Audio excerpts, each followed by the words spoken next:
Your mic, So, please. Nick, preliminary question. Should I swear everyone in and get them to sign? If we can, yes. Yes. Should we do that now? Yes, we should do that now, yes. Okay, so I've done Pam. Okay. I've already been done. We want to get all the rest of you and get you to Yes. sign? Okay. Because I got the Cool. book. Very All right, good. you Yeah, want- and they're all filled out. Yep. So, Let's just do that first. Good. Right, so before the workshop starts. and they're in order of award. Okay. So, Oh, come to the mic. Why not? We're in order of award, which means you're telling me the first one should would be Molly. Molly? Do you need Yeah. a plug's right here to go past. So they swore me in last week, so I can swear you.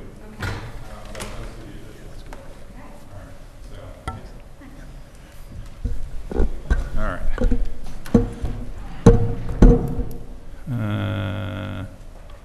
Yeah, I'm supposed to go here. That's me. Ah, you ready? Great, yes. All right, so raise your right hand, repeat after me.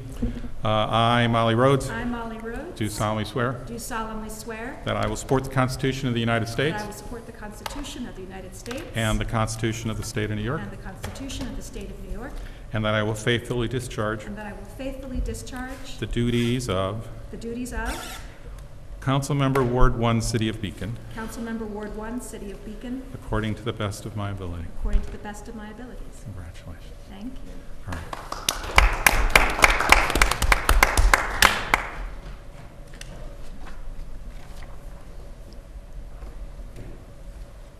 Sign there and date. Another one down. All right. So this is the official process. Everything else, on Saturday was fun. Must put 23 there. No, All right. 24. All right, Jeff. Who's next? Jeffrey Demansky. All right. Raise a right hand.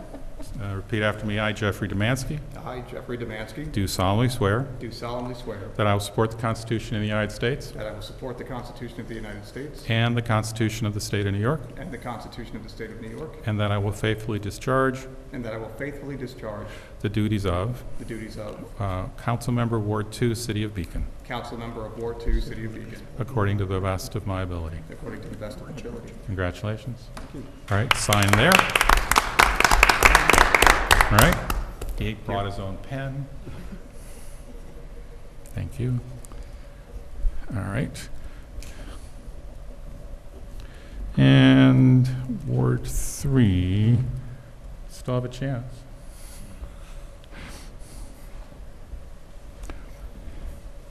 Okay. Dan, coming? Excellent. Imar. The German way. The German way. Got it. All right, repeat after me. You got your right hand. I, Dan Imar Blair, I, Dan Imar Blair, do solemnly swear do solemnly swear that I will support the Constitution of the United States that I will support the Constitution of the United States and the Constitution of the State of New York, and the Constitution of the State of New York, and that I will faithfully discharge the duties and that I will faithfully discharge the duties of Council Member of Ward 4, City of Beacon, of Council Member of Ward 4, City of Beacon, according to the best of my ability. according to the best of my abilities. Congrats. Sign there? Yes. I'm really curious. Don't worry, I've done that wrong before. That- That's all you got to do. I do the rest. Okay. And Paloma. Because we did Pam earlier. She came early. Okay, you ready? Let's do this. All right, right hand, you got it. I, Paloma Wake, I, Paloma Wake, do solemnly swear do solemnly swear that I will support the Constitution of the United States that I will support the Constitution of the United States and the Constitution of the State of New York, and the Constitution of the State of New York, and that I will faithfully discharge the duties and that I will faithfully discharge the duties of Council Member at Large, City of Beacon, of Council Member at Large, City of Beacon, according to the best of my ability. according to the best of my ability. Congratulations. Thank you. Back to the order.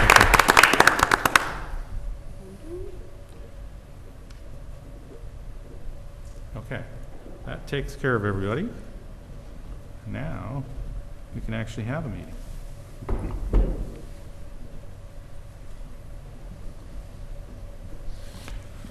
Okay.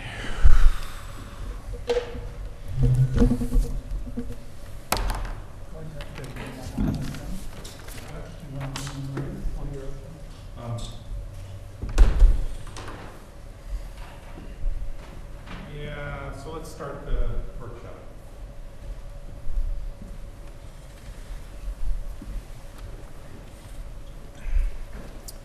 So, now that we actually have a council, we can start a workshop.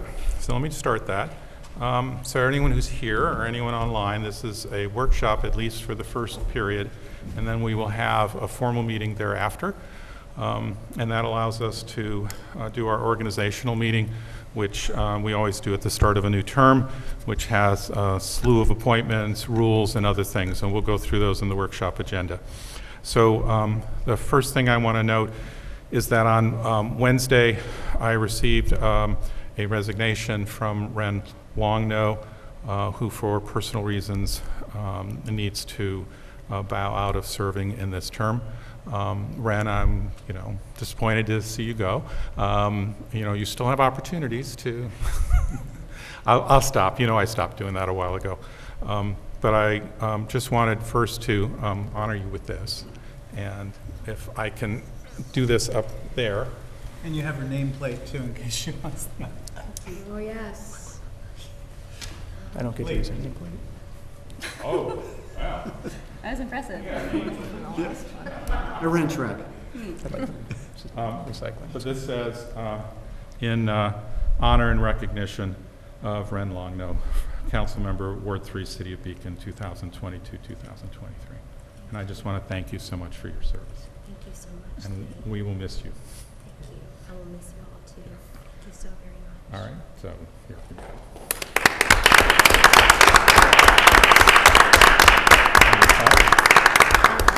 Yeah, just say that I appreciate this so very much. It's Thank good you. stuff. Yeah, look at that. Beveled edge and everything.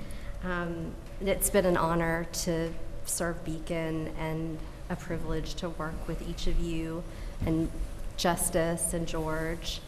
And don't worry, I'm not going to talk, since we're not talking about housing, for a long time.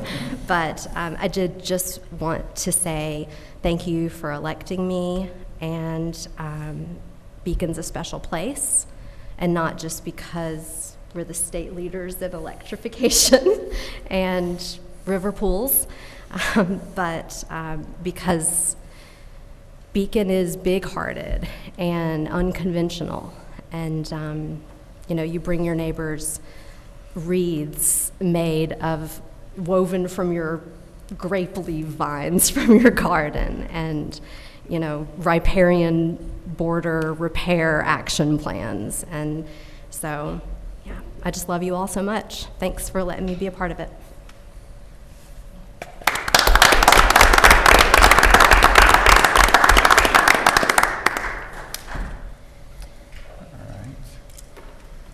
All right, so we have a slew of appointments, but I wanted to put up first the appointment first of Pam Weatherby to the position of Ward 3 Council Member. I'd like to give you my rationale in doing so. Once I saw that there was an opening, and again, Ren formally submitted on Wednesday, and I certainly wanted to wait until I received a formal one. The charter specifies that and Nick, help me out if I missed something, that the mayor appoints and the council approves. That's correct, section 2.04 of the charter. Okay. And my 2 cents was, because I could start thinking of lots of people I could appoint, but when I really thought about it, my first and foremost criteria was I preferred to appoint someone who had served in the office, who had been elected previously in contested elections, and had served, in that particular position. And so with that in mind, my first appointment would be to put Pam Weatherby to Ward 3 City Council Member. Pam has graciously agreed to do that. Pam stood for election 3 times and won. She's represented the Ward 3 twice in contested elections. She was known as Landslide Weatherby. um, in her first election, which is by far the hardest.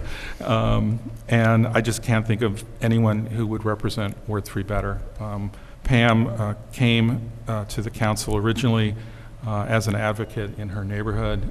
She still does that. She started that up again, as Natalie will soon discover. But she's back on the council, and that would be my first appointment. Just to put the other one on the table as well, so moving Pam to Ward 3, I would then appoint Amber Grant to the position of City Council Member at Large. And again, Amber has twice been elected to the City Council, has served in the at-large position, was the deputy mayor for me for a term, and I can't think of anyone, again, who's in such a position. George Mansfield would hit me if I asked him to return. Several other people who'd been there would also hit me. I was actually pretty sure that Amber would hit me, and she didn't. So I just said I can't think of a better person. If there were others, I'm happy to, but I just can't think of anyone in this position. So those are the two. I'd open up the discussion first on Pam, I guess. Mayor, if I may, just a point of information is that these two vacancies, if you will, are filled by you by appointment subject to the consent of the council for a one-year term under New York State Public Officers Law. They then will have to both run for election in the next general election in November of 2024 to be elected to a one-year term expiring in 2025. Oh, yeah, sorry. Thank you for mentioning that. So because state law requires they stand for election at the next general, that means that the time that they will serve is fairly limited, and it is important that we fill the seat sooner rather than later. The longer we delay, we might as well just wait for the election. So thank you for adding that. Discussion on this one? I first want to say thank you, Ren, for serving. It's been a privilege to sit next to you for the last 2 years and work for the betterment and the interests of the people of Beacon. I'm sad to see you go. And I also want to appreciate, Pam, that you're willing to step into that role for Ward 3. I know that you have served Ward 3 well in the past, and I'm looking forward to continue to serve with you on the council. I also want to thank Amber for being willing to step back in. I really appreciated your service as an at-large council member when I was a constituent, and I really respect the work that you're doing and the work that I anticipate you'll continue to do. However, I have to voice my hesitation here and my position that I would really like to see this be a more open and public process. I have been sort of diving into an understanding of how, for the example, our school board handles vacancies, how our library board handles vacancies, and while I very much recognize that they operate under different charters in the city of Beacon, and as Nick very clearly stated, our charter says that this vacancy is filled by an appointment by the mayor with consent of council. I don't feel comfortable giving my consent as a council member without a publicly noticed process. And my suggestion, based off of what I understand to be within the parameters of our city charter and also in the interest of looking at other examples, is to have a public notice that there is a vacancy at all, that it exists, to have a period in which people can apply to the office of the mayor, to express their interest, and also to just generally make the public aware that there is a potential here for a vacancy to be filled, and recognize that at the end of the day, this is still the dynamic that the mayor puts up the appointment and council gives their consent. That's my interest and position, and that's what I'm hoping to discuss in public here before moving forward with these two appointments. If anyone else has thoughts. Yeah, so I just want to echo the sentiments of the room, namely how much I'm going to miss Ren next to me, who's such a dear friend and colleague, and I'll miss Ren a lot. But I don't think we could do better than having both Pam and Amber filling these vacancies. It's almost an MVP council team from the last few terms. I just want to say to the mayor and to all that I respect the mayor's decision to seek out appointees who had been elected to these offices before. I think that's a very responsible thing to do. And these appointment processes are inherently undemocratic. An executive appointment is not a democratic appointment. However, you know, the mayor did make efforts to find folks who had been elected before in contested elections. At the same time, I also agree with Paloma that I think that we might need to make a little change to the process, and that is not to change the balance of power. It's very consistent throughout our charter that the mayor appoints and the council approves. But I do really like the idea of having a period in which applications can be sent to the mayor, that future mayors may not have the luxury that Lee had of finding two people, or one person or two people, and may have to go out to the public and may find a real gem of a person who will do a great service to the community. And so I support both of these appointments, and I support the idea of having a public kind of a publicly posted period in which people can apply.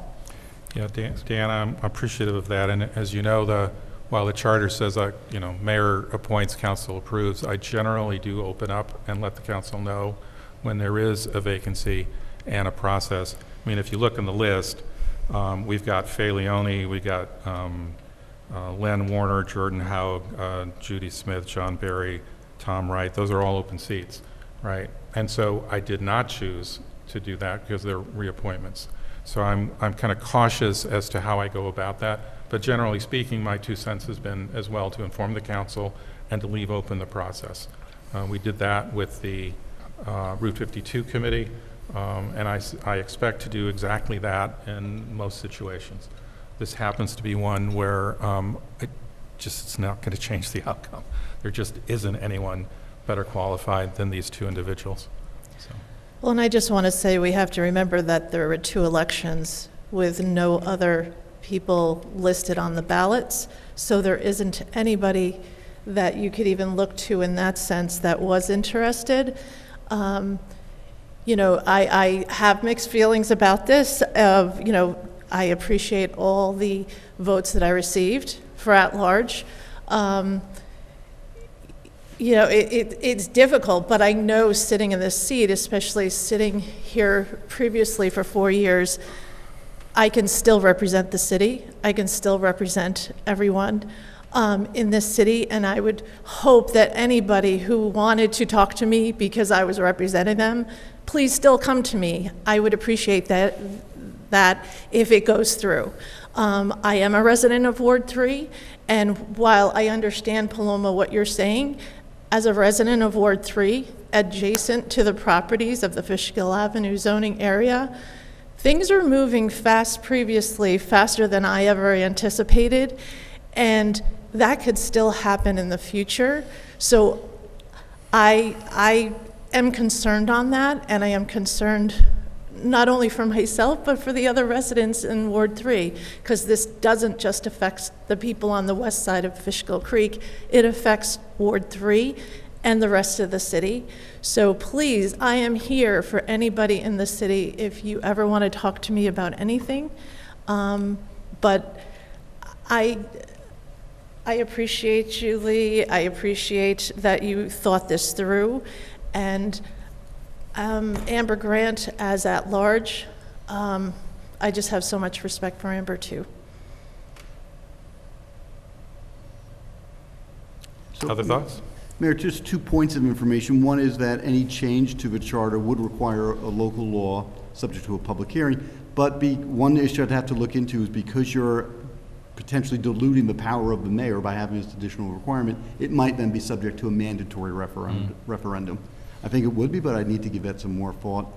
And the other just point of information is that the other types of governments, the library board, the school board, don't have an elected chief executive officer, which the mayor does, which is why you would have a different process in those other boards. Yeah, I can appreciate that. If they have to change the charter, I'll just make it absolutely clear that in most circumstances, I will, announce an opening and allow it a period. That's the easiest way to take care of it, and I've done that where it's been relevant. So.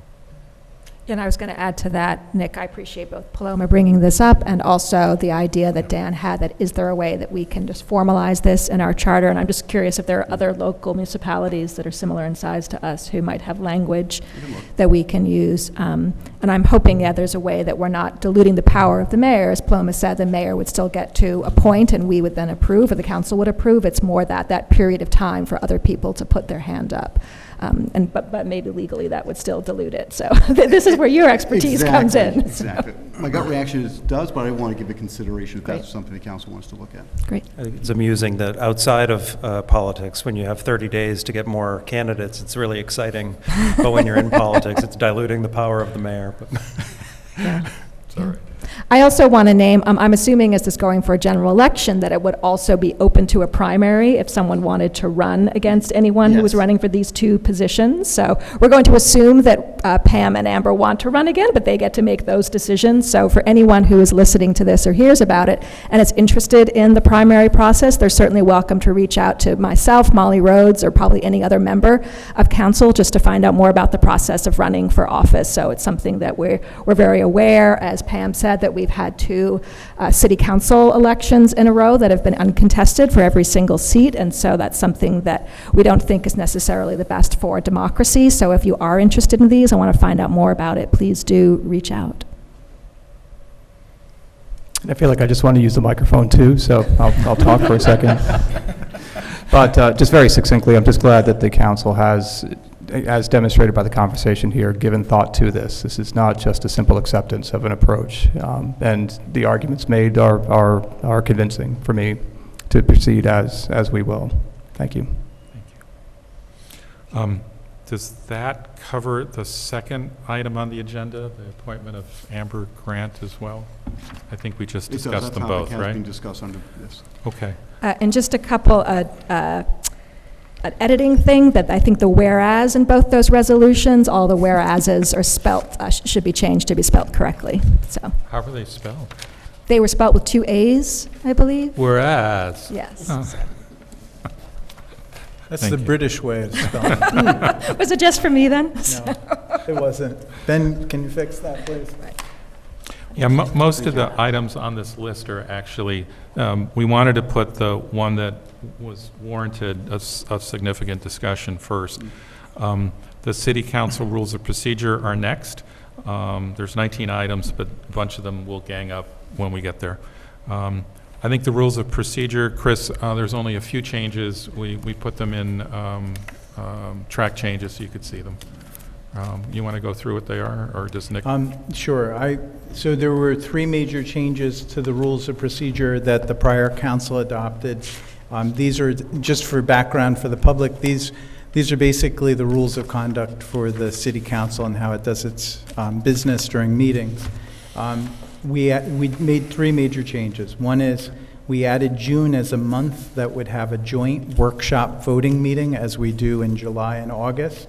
And that is reflected also in the proposed meeting schedule. We moved the public hearing, public comment time to be in alignment with our regular public comment and go to 3 minutes. And then the attorneys did add some language clarifying that speakers cannot reserve their time to other speakers. We've never allowed that, but they thought it was time to codify that in the rules of procedure. Correct. So really, those are the only changes that were made from the prior adopted one. And I would note that these are your rules, so at any meeting without public hearing, you can change it by adoption of a resolution if you find you want to, 2 months from now, 8 months from now. And as well, the mayor can call it on the fly, and the council can agree or disagree on the fly, Correct. right? Okay. I just wanted to clarify with that change about one speaker to another. I know we haven't allowed somebody who's already spoken, for example, to take the time of somebody else, but I think we have allowed somebody who is not able to attend in person to have their comments read by somebody else. Was the intention to allow that second instance in continuation, or to not allow that either? No. No, we've never allowed that, to have somebody take a second comment to read comments. Most of the time, you've had members of the council read those into the record.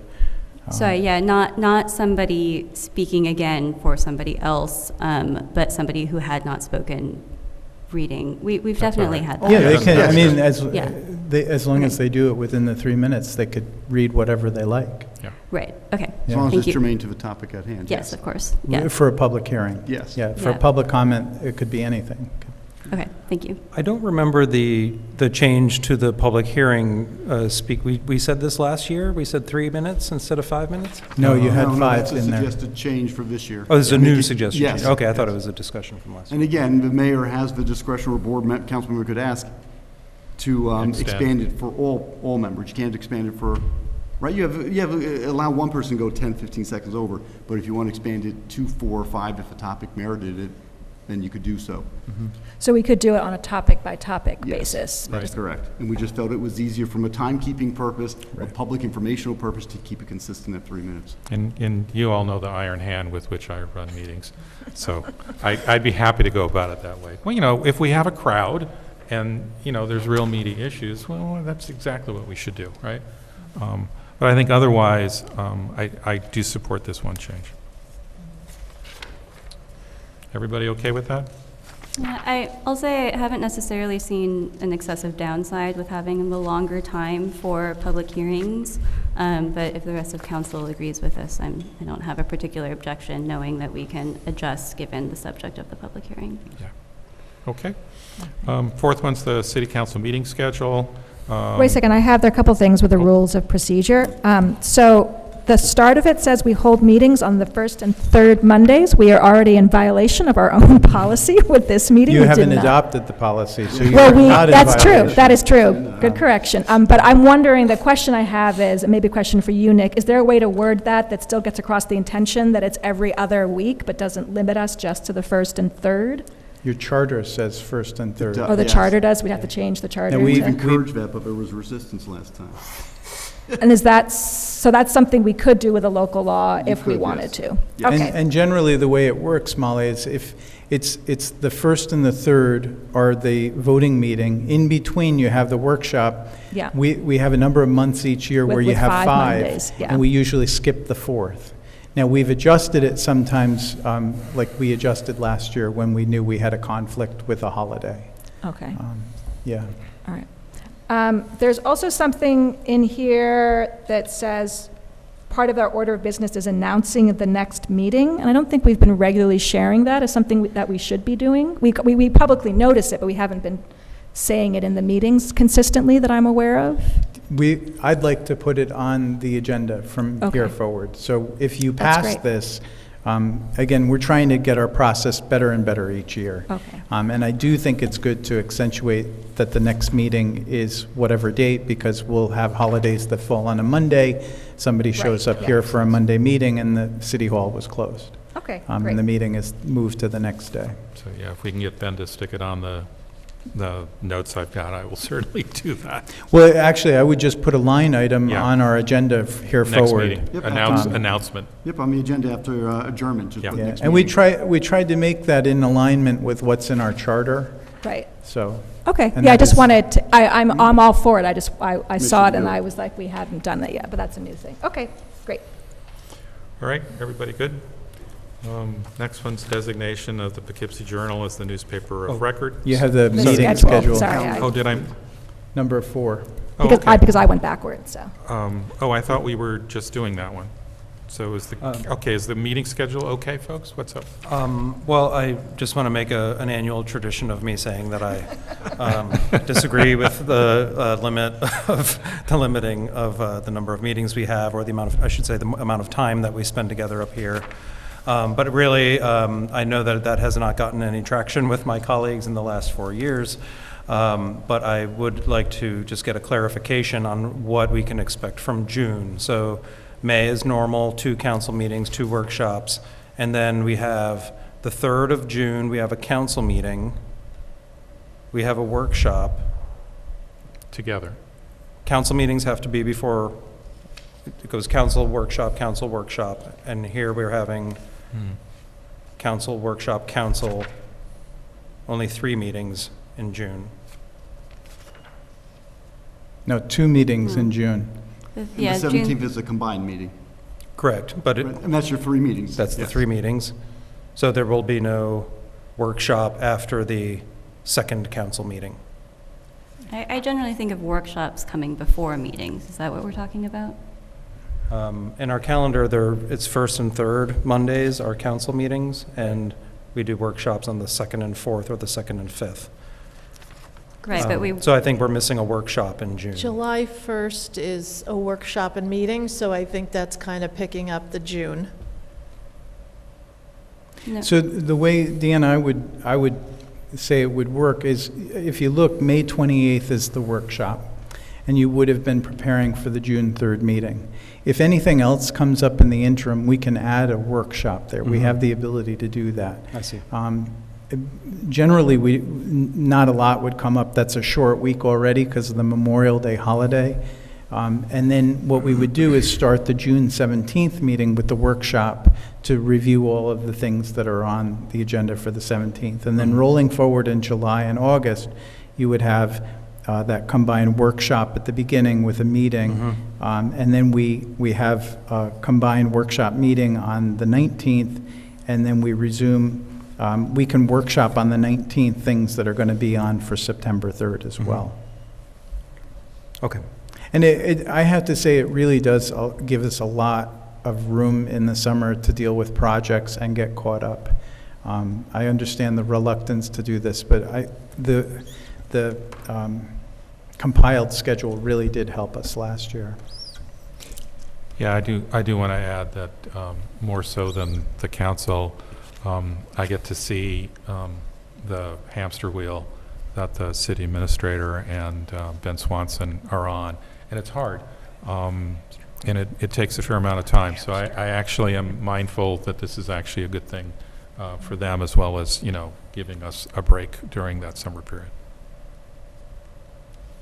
And I would say, just if anything comes up on an emergency basis, or Yeah, of course. we can always add meetings later on. That's right. The New York State Open Meetings Law allows you to do so, provided you give appropriate notice, typically 72 hours notice, or if an emergency, as needed. So that means if we get to somewhere in there and there's a significant issue that we have to bring forward, as long as we know about it a little bit ahead of time, we can add a meeting or extend a meeting or split the meeting into workshop versus meeting. That's right. Okay. And just to context for the public, last year we had 43 meetings, so we're proposing 41 meetings. Okay. No, Okay. I don't chalk them all off either. See, like up on the, He does take attendance, though. So, okay. That's true. Okay. Let's do the designation of the Poughkeepsie Journal as the newspaper of record. It needs to be a paper of daily paid circulation. circulation. And that's state law, not charter? That is New York State law. State law. Yeah. And if you recall, I have suggested the London Times, but that's been rejected. It's more You expensive. suggested the Guardian. Oh, yes, that's true. One year was a Financial Times. There you go. Nick, what do municipalities do when the local daily paper goes under? You know, local newspapers are going out under all over the country. What do they do? What do we do in New York State? Let's say the Poughkeepsie Journal folded. What would be our option?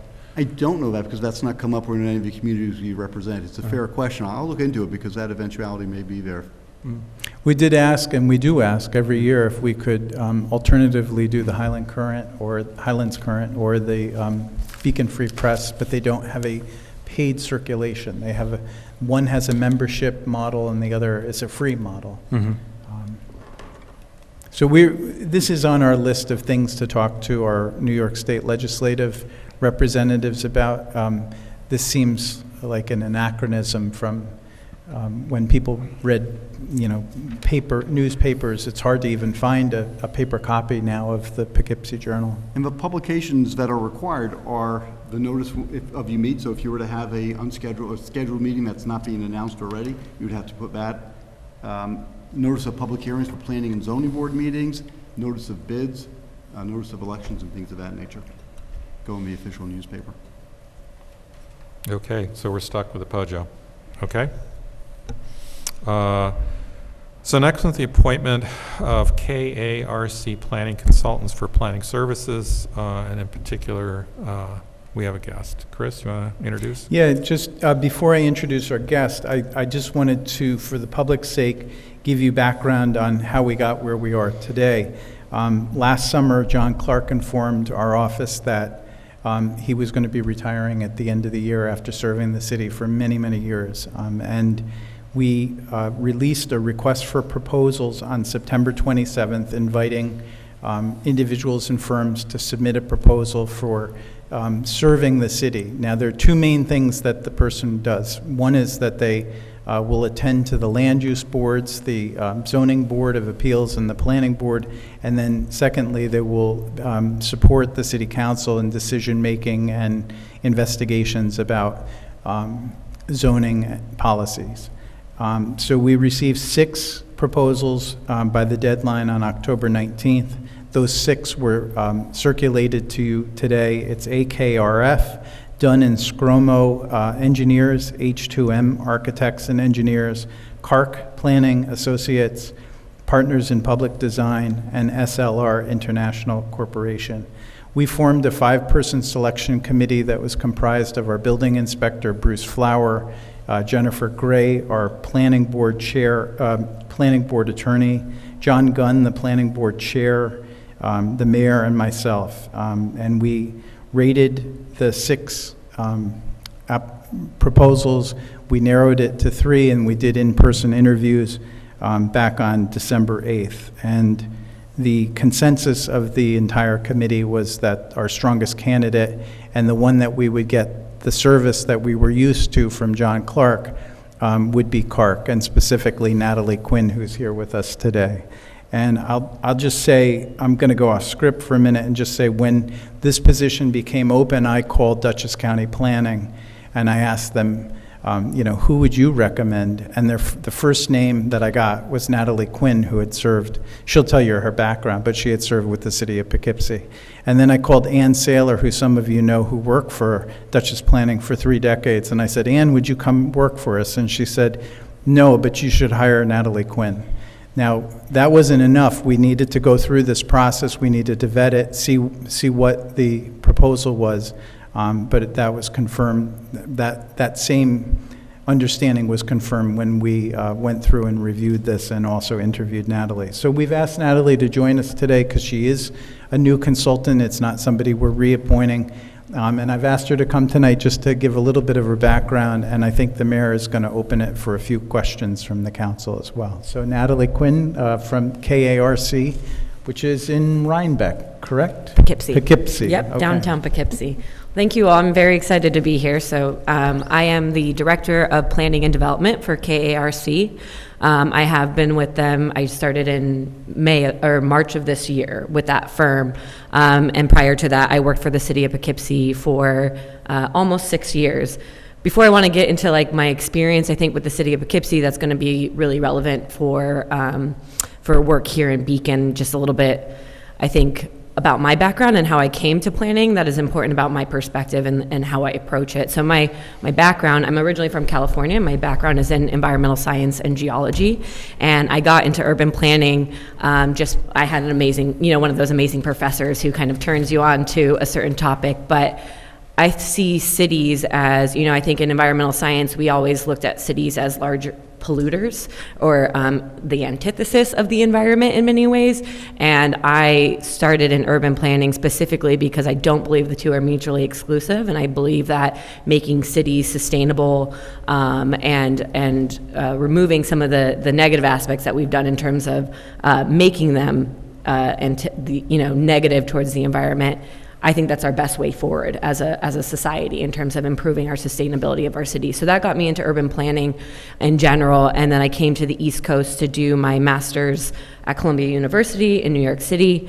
And I loved living in the city, but I very quickly started jumping on the Metro North train and coming up to the Hudson Valley to hike or to be able to get on my bike and ride on roads that weren't choked with taxis and traffic, and fell in love with the Hudson Valley. So shortly after finishing my master's, moved to Poughkeepsie after being a consultant there for a few years. So I've been in Poughkeepsie. I'm a resident there. I own a home there since 2018 is when I kind of moved my life to the Hudson Valley. And it's just a very special place to me in terms of Beacon, Kingston, Newburgh, Poughkeepsie, these river cities. I think they have a lot of history of urban planning, of how they kind of took shape and changed their form. They have a lot of history before that in terms of how they even started. And it's very much my home and will be my home for the rest of my life, living in the Hudson Valley. So very excited to be able to kind of work with a new community, to work with Beacon. And there are a lot, there's obviously many differences between the city of Poughkeepsie. We don't like the Poughkeepsie Journal either, but but there are a lot of similarities. I think in terms of the work, I started in the city of Poughkeepsie as a city planner when their planning department, they did not have a planning department, hadn't had one for 5 years. So I kind of stepped into this role and had to create a system again where there wasn't really one. And so over those years, moved from the city planner to the development director and got to work on rezoning our downtown to try and encourage adaptive reuse of existing buildings and bring back some of the commercial vitality and I think residence housing in our downtown. So I had directly worked on rezoning the downtown core in my first year at the city of Poughkeepsie. I also got to work on more comprehensive long-range planning. I spearheaded the update to our comprehensive plan while I was there, as well as the update to our local waterfront redevelopment program. And then before leaving, got started on a citywide rezoning. So zoning I am a zoning wonk. Zoning is where I feel comfortable. I think there's a lot that you can do with zoning to remove barriers to the type of progress and development you want to see in a community. It's not the silver bullet, but it is an important piece. And then I think there's many things that we're experiencing, many trends in the Hudson Valley in general in terms of housing crisis, coming back from the scars of urban renewal, becoming sustainable. We are in this beautiful natural environment in the Hudson Valley and becoming more sustainable communities. So all those things I got to work on in the city of Poughkeepsie, I think will hopefully serve me well here in the city of Beacon. You guys, this city is a leader in the region in many of those things, and I look forward to continuing the good work that has already been started here and is well underway. So happy to answer. That's quick background. I can go deeper on anything, but happy to answer questions as well. So the only thing, I'd open it up for questions. The only thing I'd advise is, it's not an interview. But of course, if you got some questions, this is a great time. So, and thank you, Natalie. Yeah, thank you. Hi, I'm Molly. I'm represent Ward 1 in Beacon, and I'm curious, you kind of talked about some larger rezoning projects in Poughkeepsie, and that's something we're considering here in one of the areas of Beacon. Yeah. And I'm curious if you could speak a little bit more to how you incorporated various stakeholders as part of those projects, be they residents, existing landowners, or things like that. Yeah. To get to the final product. Yeah, absolutely. I think, I'll start with the downtown rezoning because I thought we did a lot of, I think we tried to come at it from a lot of different ways. So one of my favorite things that we did was walking tours in the downtown to kind of, I think everyone walks their community hopefully quite regularly, but I think looking at it through zoning and talking about heights and placements of building and what you experience when you're walking by wide driveways or short driveways and whether parking's in front. I think just focusing on those zoning aspects and having planners and maybe other engineers kind of walking with you to talk about the issues in the community. I found that extremely helpful, and I felt like the residents really appreciated that rather than necessarily just a sit-down, presentation kind of meeting, which those are, I think there's times for that, for having the traditional kind of town hall meeting. Online surveys, I think not everybody has the time to give up an hour or two, especially in evenings, to show up to meetings. So making sure that your materials are posted online so that residents can tap into it that way and get live kind of feedback on the process. I think those have been a few of the surveys where you can, if there is opportunity to do paper surveys.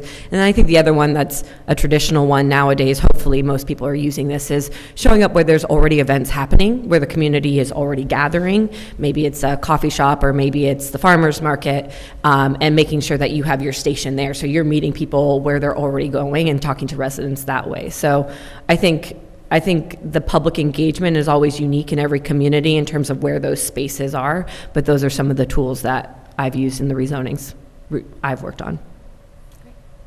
And I have a question about affordable housing is another issue kind of that's important to Beacon. It sounds like Poughkeepsie as well. And I saw that you worked on a district that had an affordable housing component to it. I'm just curious how you decided with your stakeholders the best approach for Poughkeepsie. Yeah, so that was probably the Poughkeepsie Innovation District. The And I think that at that time we used a density bonus. You got extra stories if you included a certain amount of affordable housing. And I think Poughkeepsie's now, I know that Beacon has a mandatory requirement. At that time, we looked a lot at development costs. We actually worked a lot with property owners who own these buildings or who were thinking about purchasing buildings and developing to see what was feasible. And the market was so weak in Poughkeepsie at that time that we couldn't mandate it and still see the investment in these properties that we wanted. So I think you'd look at a few things. You'd look at area median income. You'd look at cost of development, because you want to make sure that you're not stopping development from happening, because whatever percentage you're requesting for affordable housing, it's hard to get that if the barrier to entry is too high, right? So I think there's a few factors. I think it's market, I think it's local demographics and local income levels, or also maybe potentially income levels that you want to attract to work in industries in the area, right? Looking at what are the jobs in the area that people are working and what can they afford to pay for rent. So I'd have to dig into the details in Beacon to have to help come up with potential solutions, but those are some of the factors we considered when looking at downtown Poughkeepsie in 2018. Great, thank you. I have a question actually not for you. I'm so pleased by the excellent questions that my colleague has asked, and your responses are really intriguing. Particularly, I'm deeply interested in the engagement methods and how you reach beyond. But it's a question actually for Chris and the mayor. Just curious about the criteria. You just mentioned in brief the criteria. You had criteria for selecting the firm. Just wonder if you could speak a little bit about what those criteria were. Did you have a formalized selection criteria that you rated points against, and what were they? So we did have a score sheet that we used within the committee just as a framework, so that, I didn't know if everybody on the committee had ever been through an RFP process. We used to do this when I was deputy director of Ulster County, so I tried to replicate the process that they used. Part of it was the experience of the firm, but heavily weighted towards the experience of the person or team assigned to the city. You'll see that there's a wide divergence in the responses that we got. KARC has 2 planners and maybe some support staff, but we also had other firms that literally are hundreds of people, where we would have just been one of hundreds of clients. So we weighted the experience. We looked at whether or not they had experience serving the land use board, specifically experience with the seeker process, experience with subdivision, with site plan approval. We asked them for their memos. Typically, a planner will prepare a memo walking the planning board or the ZBA through the issue at hand and giving them the tools that they need to make a decision. So we asked people how they did that. We did ask for cost. That wasn't heavily weighted, but it certainly was something that we needed to ask. And then we asked why they were interested in serving Beacon. So some of the firms, we were able to pretty quickly dispense with 3 of the firms because they just One was an engineering firm, one was more heavily weighted towards architecture. The mayor and I had talked about the service that we've gotten through John Clark, which was, he really dug into the city. He knew every part of our code. We weren't just one of, 200 clients he had. We were his client. And we were trying to get that kind of really personalized service. And that's one of the things I think that led us to weigh KARC as our top choice. Yeah, I would just add, I didn't do the scoring, but that got that got it from 6 down to 3. Yeah. But what was relevant is where Chris was going, which is we're a slightly different approach. We have an attorney supporting our boards, and we have an engineer supporting our boards. And so it's sort of a different model than a firm that offers all of those things. It's like, no, it's not how we go about it. And so the focus was on planner specific, right, and the willingness to invest heavily in Beacon, and in particular the individual that would be assigned. And those weighted heavily, certainly for me. So.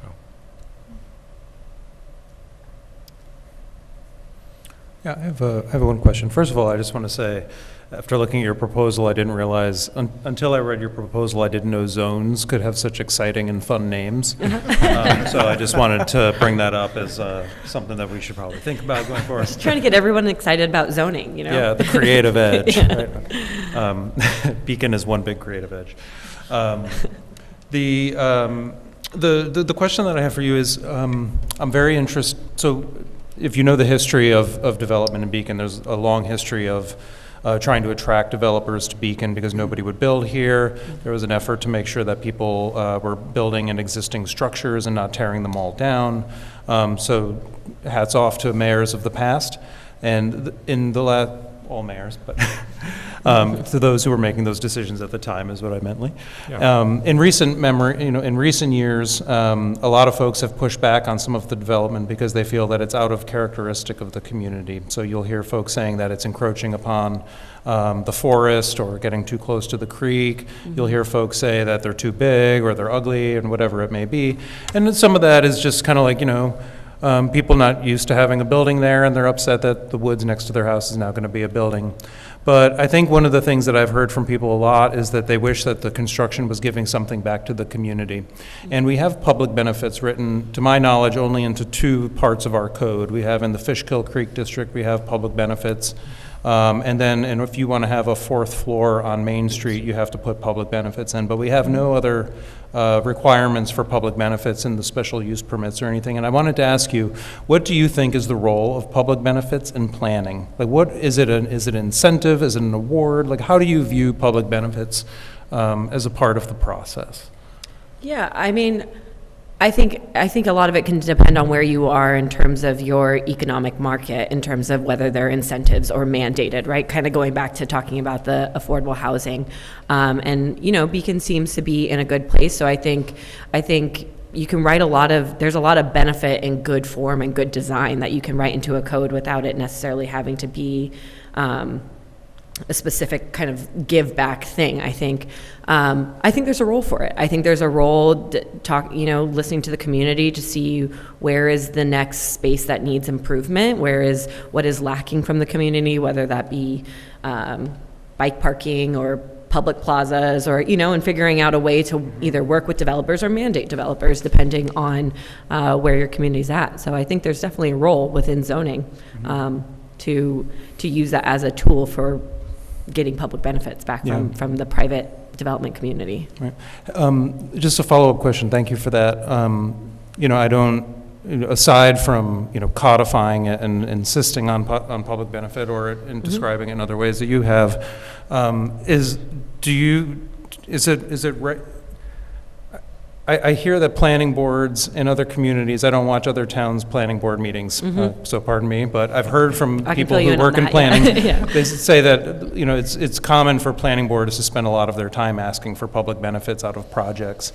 And I guess I just wonder, like, what do you think, where do public benefits and the planning I board think it's intersect? really hard to do if it's not codified. If it's Yeah. not in your zoning code or it's not like specifically mentioned in your comprehensive plan, that is what Mhm. your planning board and your zoning board are kind of using as their rules, Mhm. right? And so they're supposed to be using, and I hear that all the time before planning board, you know, if community members don't like a specific project, but it's a permitted use and it's a permitted density and height, you know, there was a public process behind adopting that code, and that is what the board is charged with using. Mhm. So I think sometimes there is discretion that is left up to planning boards, and that's kind of written into the flexibility, that's written into the code, right? The flexibility or the discretion to request a list of things or to work on that. But it really does have to be mandated through one of those policy documents. Thank you. Yeah. Couple more, and then I might push us on. Yeah, actually related to the comprehensive plan, one of the things that you brought up in your proposal was this idea of bringing the comprehensive plan to life through an annual report. Can you say a little bit more about what your thinking is behind Yeah, that? I just think a lot of times with planning documents that a lot of work goes into creating these documents, and then they sometimes end up sitting on a shelf and you dust it off 10 years later and it's like, let's update it. I looked through Beacon's comprehensive plan, and I think you guys actually have been working pretty strategically through that and implementing it, but I think it's always a good point to do that benchmarking conversation on a regular basis, whether that be every year, every 6 months, or every quarter, where we're checking in and like, okay, what have we moved forward on? What's left to do? Just so that you're actually showing progress. Because if you want the public to keep participating in these types of planning events, you have to show that you're actually listening and that you're actually doing that work after they give their time to give that comment, right? So things like your comprehensive plan, or any other policy documents that the community weighs in on and then you adopt as a body, you should be tracking yourself on how you're implementing that to show the community that it wasn't a waste of their time. And that helps them participate further down the road, right, when they see that work coming to life. So that's kind of what I just, you know, let's look at what did we say we were going to do as a community? What have we done? What do we need to work on? Or what maybe needs to be tweaked and modified in the next comprehensive plan so that it is achievable? Yeah. Oh, I like that thinking, particularly around it that inspires people to then engage in the process that we Yeah. have coming up about 4 years or 3 to 4 years from now. Yeah.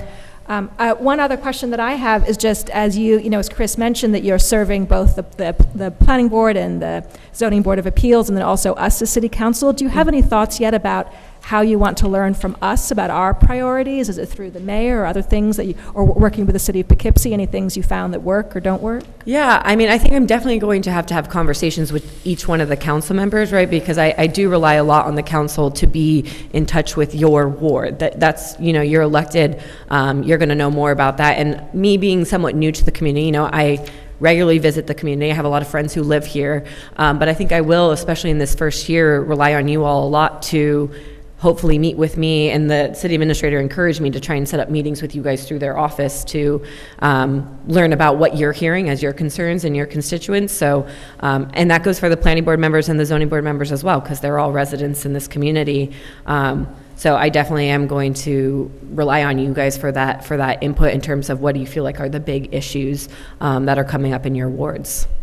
And then, you know, as I can and as I'm requested by this body and the administration, help you think about policies to work on those aspects. Great, thank you.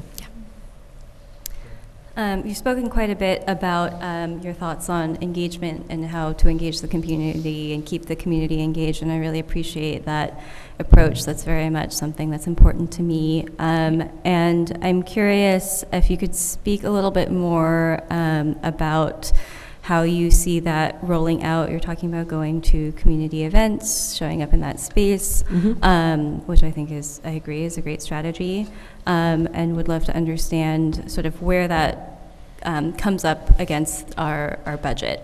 If those services are included in what you're already planning to do, if there are resources that the city could be providing to help support that outreach and engagement. I know that we've sort of talked as a council about wanting to improve our communications strategy overall, bit by bit, as we have capacity to.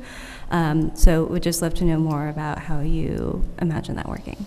Yeah, so I think as kind of special planning projects come up from the council or the administration, I think they definitely have to outline a budget of how much you want me to participate. But I'm also happy to do, I know I'll be doing kind of training sessions for the planning board and stuff, and it doesn't necessarily always need to be me as the planner at these meetings collecting this feedback. It can be council members, it can be city staff, it can be folks who are on voluntary ad hoc committees and stuff, and I can help with the tools of like, what are the questions, how do we structure the survey so you're not leading people in certain directions with the questions, right? And I can help with that prep work, but does every hour need to be me? I would happily have it be me and come down and hang out at the farmer's market. I would love that, but understanding budget constraints, I think we'll figure out what my time allotment is for each project, and then I'm happy to support others to also do the planning work, because it doesn't just have to come from me as the planning consultant.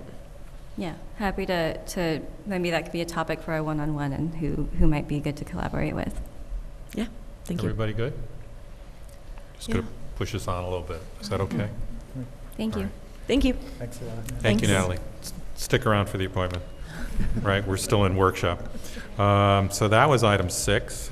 We have items 7 through 19, but I am hoping they will go faster. So I'll try to do 7 and 8 together. So our planning consultant, as you know, was new, and I wanted to, spend some time on that. The next 2 are reappointing our engineering firm and reappointing our law firm.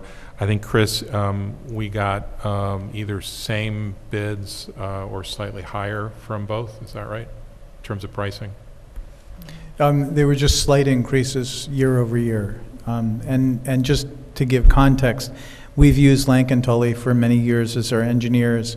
They have been wonderful to work with. The institutional knowledge of both our engineer and our attorneys have been invaluable. I can't tell you how many times I will talk to the engineer and have a question come up about drainage or come up about some aspect of the wastewater treatment plant, and before I know it, 5 minutes later, I have something in my inbox discussing that same matter. It's the equivalent with the attorney's office. We had something come up about an easement at Hidden Brook, and within seconds, I had something in my box with, whoa, here are the agreements, and this is the memo we did 5 years ago. So we've had a really high level of service, both from Lank & Tully and Keenan Bean. They've been very reasonable in their cost. We are getting good value from both of these. And I have no hesitation in using them again. The last time you went out to RFP on these was 2020. Again, I see no need to go out to RFP when they haven't changed their prices substantially. The quality of their work has continued, and they've been doing an outstanding job, and all of those are true. Were the modest rate increases, were they included in what we already approved for the 2024 budget? So there's no need to adjust that? Yeah, actually, the attorneys was small enough that it's below what we budgeted. Okay. And the engineer is budgeted throughout capital projects too. Most of the increase on the engineer was through the applicant fees for the board. So our fees went up a little bit. The applicant fees were very low compared to what other towns charge, so they raised those a little bit more. Mm-hmm. But I went back and looked, and we've had very modest increases over the years. And again, it's a mutually beneficial relationship. We know each other. We have systems in place so that we're respectful of each other's time and talents. And I really enjoy working with the entire team that we're proposing, the engineer, the attorney, as well as the Climate Smart coordinator.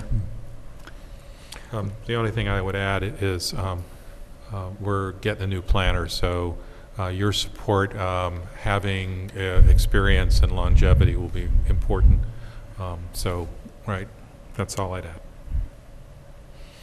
Chris, I know there was a lapse of some kind with the Fishkill teller related to the bidding of the project. Yes. And I guess I'm wondering, what was the outcome of that, and how are you assured that it's not going to happen again? Like, that was Lankin Tully, right? No, it wasn't. It was WSP. That was WSP, okay. Yeah, so for those that don't know, we put out to bid last year a capital project that had been started over 20 years ago to rehabilitate the sidewalks and the street and some of the subterranean infrastructure along all of Teller Avenue and all of Fishkill Avenue.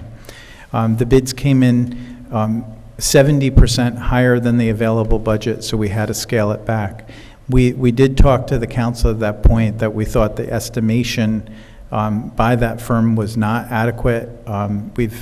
We inherited that firm. They actually had bought up other engineering firms that had worked on the project many years ago.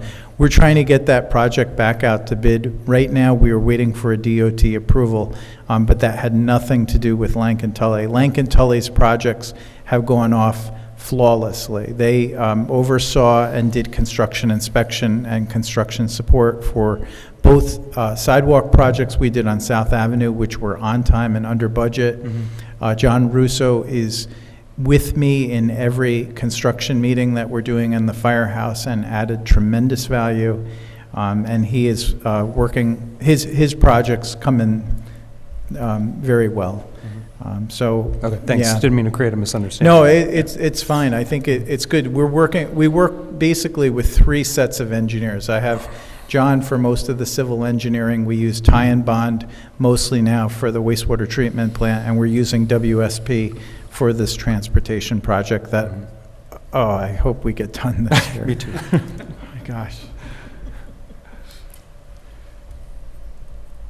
Okay. Let me do the next couple. So the next 3, 9, 10, and 11, well, we don't pay for number 10, but we'll work our way through it. So the first one's Faye Leone as our Climate Smart Coordinator. This is, as you know, a part-time paid position. Again, we have no reason to put it out. We like Faye. I think she does a good job. Any issues on that? Yeah, and the only change year over year is we found Faye gives us far more time than we pay her for. And we were at 30 hours a month, and so we've made it 32, so at least she gets 1 day a week. She works Fridays for us, but I know she's working well beyond Fridays. And we raised the pay by 3%. But she's been great. She's been helping us look for grants on things. She's great in terms of being a liaison to the community, the Conservation Advisory Board. She's done a lot of research. Some of you may know we're trying to put solar panels on our highway garage later this year, and she did a lot of the legwork on the information we needed to be able to get a grant. And we did get a $125,000 grant on that. And that will be going to bid if we can get it done. Okay. I'll just agree that I really appreciated working with Faye. I think she does a great job being a liaison amongst all of the people that she works with while being a part-time employee. Yeah, and she was great on the compost. Some of you know the provider who picked up our compost, their community compost, doubled their price, and we were having a lot of service issues with them, and she found another company that is more environmental and more aligned with what we're trying to do here, which is much cheaper than the other company. Just confirming, this is a 4-year appointment? Yeah, it's a 4-year appointment to align with the mayor's term, but we have in our contracts a termination clause, so they serve at the pleasure of the mayor. If anything was to go, sideways on it, we could come back to you with a new person. And that's 30 days, right? Most of them are 30 or 60 days. Okay. Good. Good. Yeah. So next one is Rebecca Mensch. So there's an assistant city court judge. The city court judge is elected, but the assistant is appointed. And it's a 6-year term? 6 year. Yeah. So it kind of happens every so often. And I got informed it was happening about 2 weeks before the end of the year. And so I went and talked to the judge, and I think the judge and I both would like to reappoint Rebecca. According to Judge Johnston, it's a good thing for him. It creates a level of continuity because he's relatively new. And so I'm happy to do that. And the odd thing about this one is her term expired on December 31, but we weren't allowed to appoint her until after December 31. And so she's in this odd position where she's not employed at the moment. And so we actually have to do it fairly soon, but this is our first meeting. So, but that's the only oddity on this one. Is this a 10-year appointment? 6. 6 years? Okay. Yeah. So, and again, my first check was with Judge Johnston. So, and I'm just, trying to be consistent with where he was on this. All right. No, I appreciate that feedback, that this appointment's endorsed by George Johnston. Yeah. Thank you. Yeah, can you imagine if we didn't agree? That would be not where I want to be. So, so the next one, Chris, you're going to tell me how to pronounce Jackson Heichel? Heichel, very good. Okay. Good German. There you go. This is for the last position that we have vacant in City Hall, which is a great thing to be able to announce now that I'm coming up on my 3rd year. It's the first time we will be fully staffed. The municipal secretary position is down in the building department. The current person who's doing that job, we are moving over to the highway department to fill an administrative role that we created 2 years ago, and then we just didn't have enough bodies here to be able to move her over. So finally, we're ready to do that. Jason has a bachelor's in English, liberal arts from the University of Maine. He's currently working as a legal assistant in a law office. He was interviewed by Sarah Morris, our HR director, Bruce Flower, our building inspector, and Mercedes Perez, who serves the planning board, and they had a consensus that he was the right person for this job. So we'd like you to approve that, and he would be able to start sometime late next week. Okay. And for the new members, the reason that we do this is our charter, actually, we have to approve every single hire that the city does. It's somewhat pro forma, but it's also a nice chance to start to understand the workings of our government and how many people we have and what respective departments do. All good? Good. I'm going to try to do 12 through 16 together, and Ben, help me if I get this right. Those 5 are reappointments, so that would be a reappointment of Len Warner to the Planning Board, of Jordan Haug to the Zoning Board of Appeals, of Judith Smith to the ZBA, of John Berry to the Board of Assessment Review, and of Thomas Wright to the Conservation Advisory Committee. Marissa is also a Marissa and Etha and Ethan are also reappointments. That one I wasn't sure. They're all reappointments. So they're all reappointments. Yes. And then also Marissa Lamonaco to the Conservation Advisory Committee, and then also Ethan Scooches to the Tree Advisory Committee. So these are all reappointments. Okay, Ben, did I do all right? You are correct. All right. I believe the last 3 are all first term. They've served 1 term. And then the ones before that, I believe, are all multi-term. And I will. But you might know better than me. You can correct me on that one. And we tried to get resumes from everyone. We actually had some pushback. Someone thought by asking for a resume, we didn't want him to come back. And it was like, no.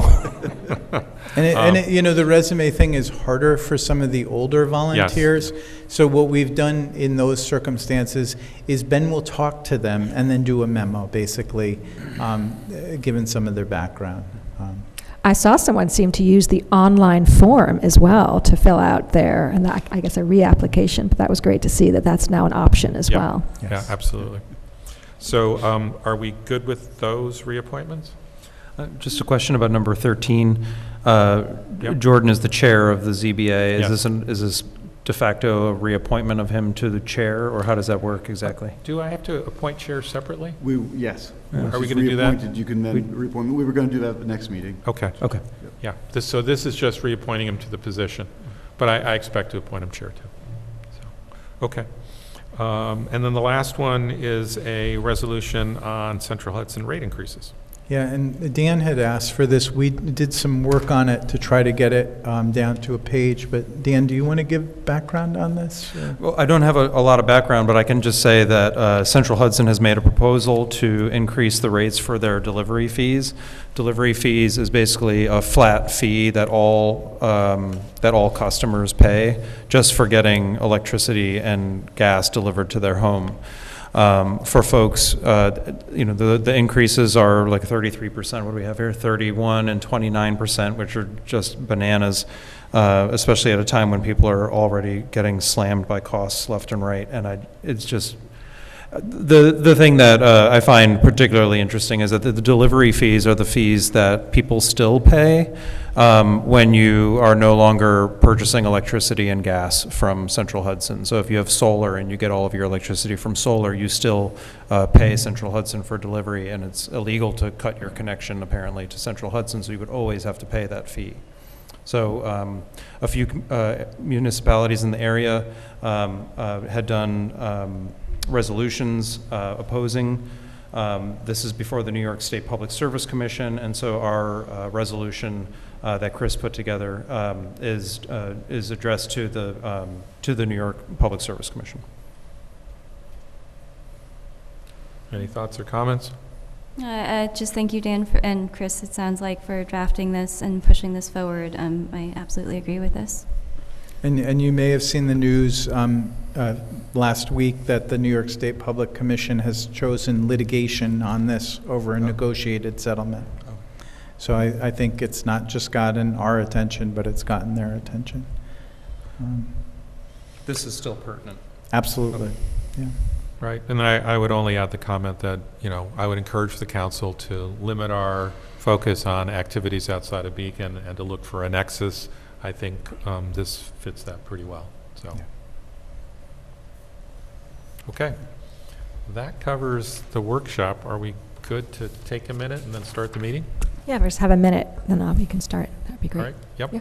So let's take a couple minutes and then figure within 5, all right? Great.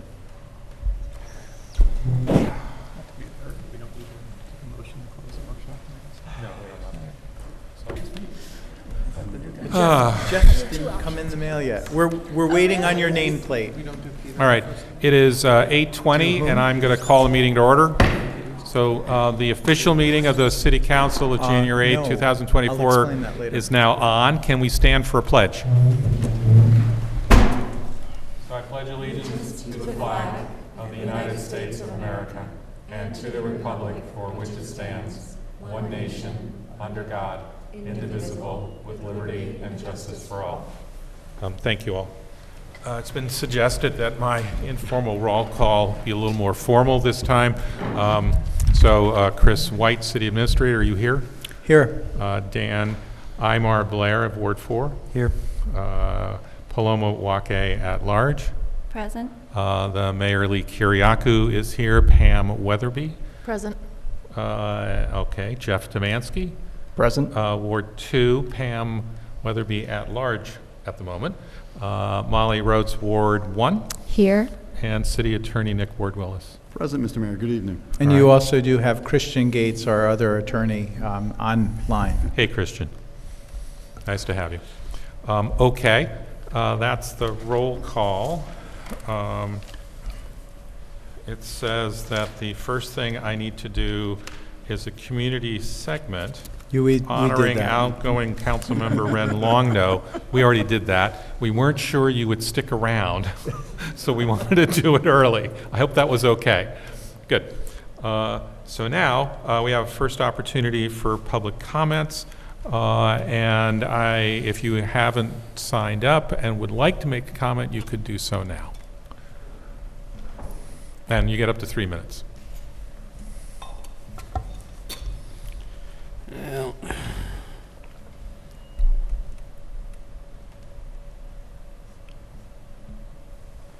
like to keep track of my time. Start. Clark Ebman, 2 Wilson Street, and Happy New Year. Dan, I swear you left out the word solemnly in your oath. Excuse me? You'll have to check the videotape on that.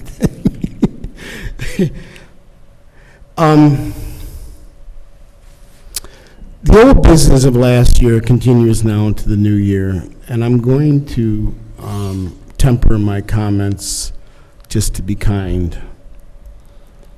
But I really would like to understand the dates and see copies of the audits for the last several years that reportedly have not been timely. And I think it's important that upon the vacancy of the city manager, that Susan Tucker is recognized as the substitute among another person, I guess, the assistant to the mayor. But the facts should be discussed and presented. The fact is that I had 30 or so FOIA requests that were all denied is minor to the importance of the public having confidence in the audit trail in such a time of debt accumulation that's occurred in the last decade for the city of Beacon. When we talk about affordable housing, it's the citizens' taxes that make a large part of the cost of living here. When we talk about freedom, freedom is something where voices are heard. When we talk about fascism, it's where it's okay that voices aren't heard. Listen, 3 minutes is not enough to discuss public issues from knowledgeable voices. 5 used to be the rule, and now we're going from 3 to 5. Happy Fascism Day. Let's all smile now. But in reality, you're merely volunteers. Is that the legacy that you want for your 15 service? seconds. Is that what you want to tell your children is the meaning of democracy? Shame. Shame. Shame is the best word. Good evening. Thank you. Anyone else in the physical public? Okay. Sure, come on up. Let us know who you are and where you live. Teresa Kraft, you know where I live. I live on Liberty Street. Yep. If last year had 44 meetings and this year has a schedule of 41 meetings, how many of these meetings can one council member attend via Zoom? There should be a set limit going forward. I agree with the need of transparency and hope the replacement appointment of board members goes out to a public referendum. There has been large political shift across the city since the last election vote, even though it was only a few short months ago. I encourage my fellow residents to come to these meetings in person and voice your ideas and concerns at the podium and not on social media, a platform that has no power to inject your voice into the record. Please bring back curb-to-curb snow plowing, even if it involves ticketing and towing. The public crosswalks are a huge mess, even tonight at 6:30.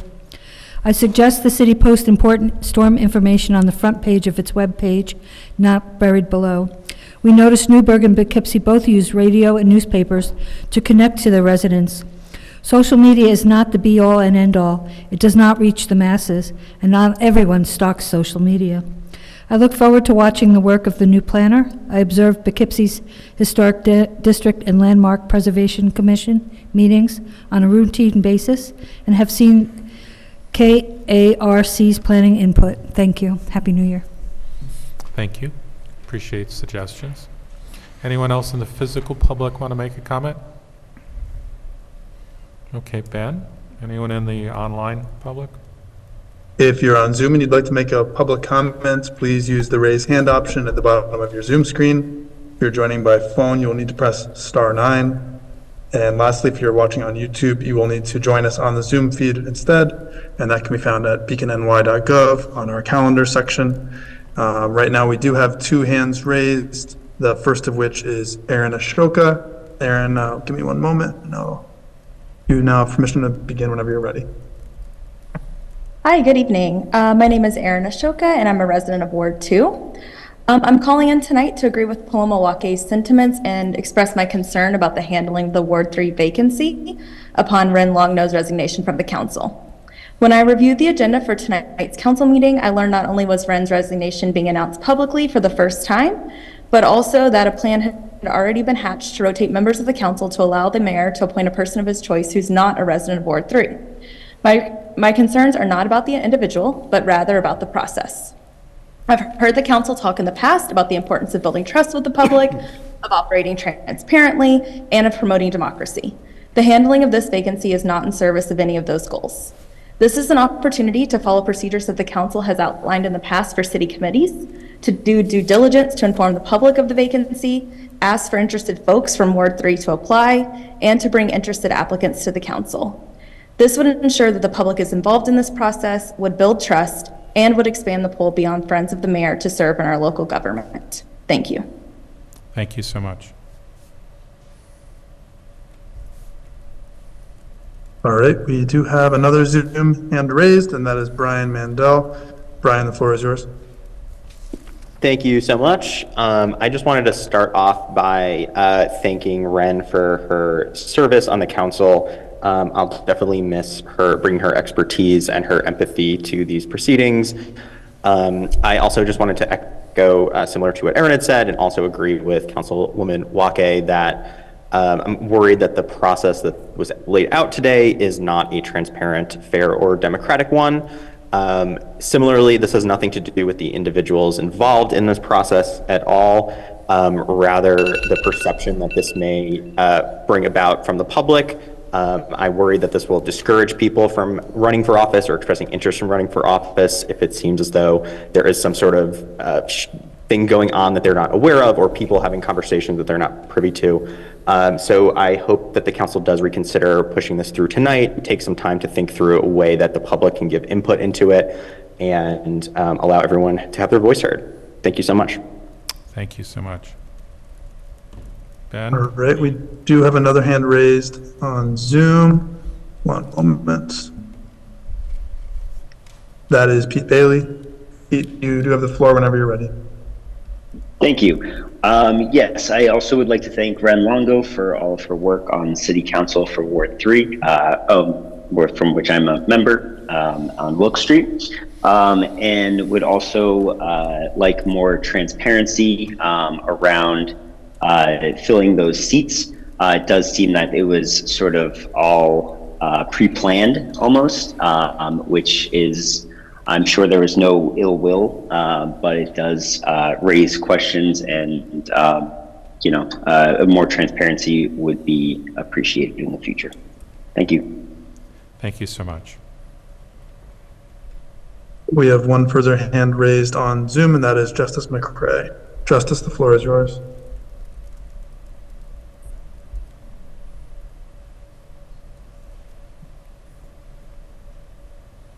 Justice, you have been given permission to speak whenever you're ready. You're muted, Justice.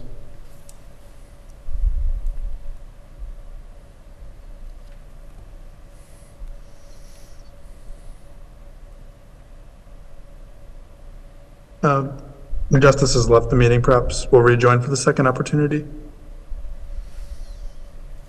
Okay. So let's go to council reports, and I will go last, if that's okay. Let's start with Molly. Sure. So a couple of things. I want to thank you to everyone who participated in the swearing in, particularly Harold, who helps to run the day-to-day operations of the VFW Memorial Building, and Patrick Stanfield-Jones and Lori Siegel, who provided musical delights there, and then also all of our elected officials from the federal, county, and state who were able to attend as well, along with everyone at this table who was able to make it. I also wanted to thank Ren. It's interesting to hear you use the words big-hearted and unconventional, Ren. I hadn't thought of it, but I could actually say right back at you, because that describes all that you bring to the city and continue to bring. So it was lovely to be able to partner with you for a couple of years, and I look forward to continuing in that partnership, particularly when we talk about housing and things that are so very much in your wheelhouse and in your own heart. And I want to thank the city employees for our first big snow and the snow plowing. It was great to see them in action starting on Saturday and yesterday as well, and continuing today. It was great to be able to get out and about as much as possible, and I really appreciate their work with all of this. Last year, we started a process of looking at our priorities as a city council, and I would like to do that again. So this is more just warning maybe to the rest of the city council, including anyone who might be joining us up here, that I'll be reaching out to all of you individually to share what I did last year, if you don't know, and kind of talk about priorities. And look, last year I brought it to us at the end of a January meeting, but I'll work with Chris to see as to when it might not be this month, it might not be to the beginning of next month, and just talk through. I certainly found it useful, and so it's something I'd like to do again, at least for myself. And then lastly, my office hours, I did before the new year say they were going to be this coming Friday, but then I realized that I actually had a prior engagement on Friday, so they will be instead on Sunday from 4 to 6 p.m. at the Bank Square Coffee House, if anyone wants to join me then on Sunday, January 14th, I believe that is. And I will pass it over to Jeff. Thank you so much. I'm very honored to serve my first statement report here, serving on the council. I am very, very honored to serve and deeply interested in engaging with the members of the Ward 2 community. I'll just share my email. It is up on the website, of course, but I'm establishing the contact method so people can reach out to me. It is jdomanski, that's JDOMANSKI @beaconny.gov. And I will return to holding office hours, as I did for many, many hours in the community center, the rec center on West Center Street, and other locations to be established at various times, just to make sure that I'm accessible to the community. Not always at the same time, because that won't work for everybody. My work is centered on sustainability, but that for me really comes down to, for a city, a town, a village, about the voice of the community and having voice in the direction that it takes. And so mirroring the comments made by many people here tonight, including the great comments by our potential new planner, having that voice of the community is so essential. And so this is something that I really primarily came to this position with sincere and significant interest to offer in my service. Stay tuned for more access points to reach me, and I look forward to engaging with this community and serving the city. Thank you. Pam. Good evening, everyone. My first one in a while. I also wanted to piggyback what Molly said on the swearing in yesterday. It was a lovely afternoon that we made it through before the snow started. We walked out after we cleaned up, and it was just starting to snow. In addition, I would like to thank Troop 41 for the flag ceremony and the veterans, and also Lee's daughters with the national anthem. That was amazing. They did an amazing job. Just wanted to, this Monday, the Southern Duchess Coalition is having their 46th annual birthday celebration for tribute to Martin Luther King Jr. And the parade, they're going to be starting the lineup at 8:45 a.m. for the 9:30 a.m. parade kickoff, and at 11:30 for the birthday celebration service. That is at Springfield Baptist Church at 8 Mattie Cooper Square. And I wanted to, one of my constituents already has been asking me if Fishkill Avenue between Memorial Park and the city line of Fishkill, if they are considering a mill and pave at any time, or when is the sewer project estimated to start? And we're hoping by next winter there is a mill and pave there, because that road is pretty rough. Looking through my notes, I'm going to keep it simple tonight. I'm still working on office hours, so hopefully next meeting I will announce that of when my office hours will be. Thank you.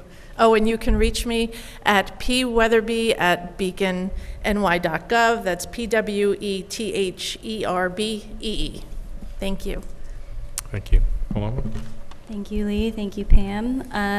I'll add my thanks to all of the thanks that have already been given before. I particularly enjoy watching the snow plowing. It's just so impressive what our team is able to accomplish, and appreciate the work that is done overnight to keep our streets safe. I will say that my office hours were also planned for Sunday, January 14th. I was going to do them at Trax, but if you want a 2-for-1, then that would be great. I'm going to move them to Bank Square, also from 4 to 6 p.m. on Sunday, January 14th. Come talk to Molly and I. Awesome. And excited for the next 2 years. Thank you. Yeah, thanks. I just want to say thank you again to the people of Ward 4 for the opportunity to serve my neighbors.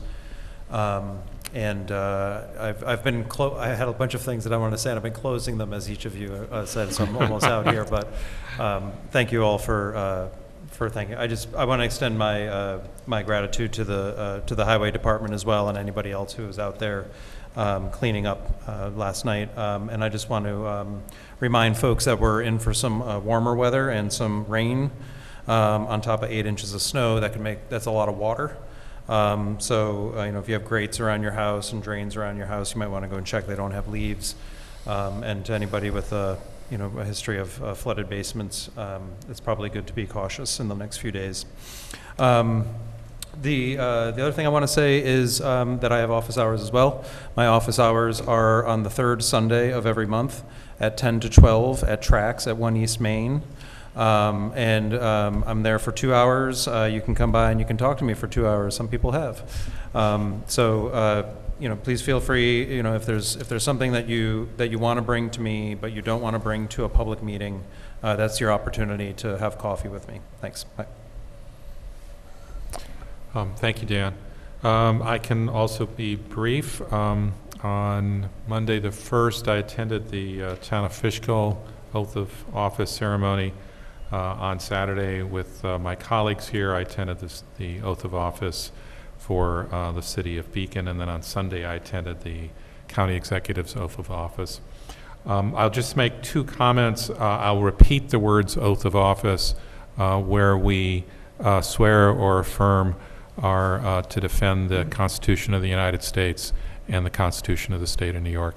I hope to say that a couple more times in the next few minutes, that oath of office, but I take it very, very seriously.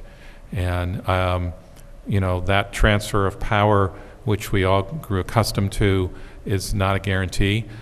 Democracies are fragile systems, and they require our attention and oftentimes our active participation.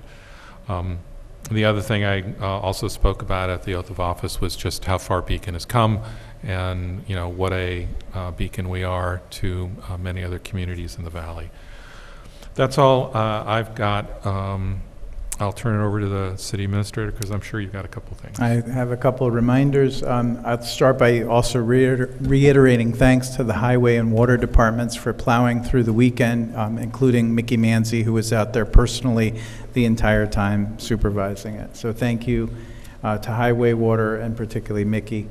I do want to remind people to please help our highway department plow the streets. We do have a law that says after 2 inches accumulation of snow, there's no on-street parking between 9 p.m. and 7 a.m. We did have to ticket over 80 vehicles in the last storm. I would like to bring that down to 0 if we could. So please remember to get your cars off the streets. You can park in any of the public lots until the streets are cleared, and then you go back on the street, and then we can clear the lots. I also do want to remind people that if you adjoin a public sidewalk, you are responsible for clearing that sidewalk. We are beginning to issue tickets tomorrow, so if you haven't cleared your sidewalk, we again try to prioritize routes to schools, Main Street, other key corridors. So please clear the snow and ice, or we will clear the snow and ice, and we will back charge you as a property owner for that. That's all I have, Mayor. Thanks. I will add, if the city clears your sidewalks, you have no idea how much they charge. I've had that occur to me once, and I was shocked by the number, but it's like, It's by the foot.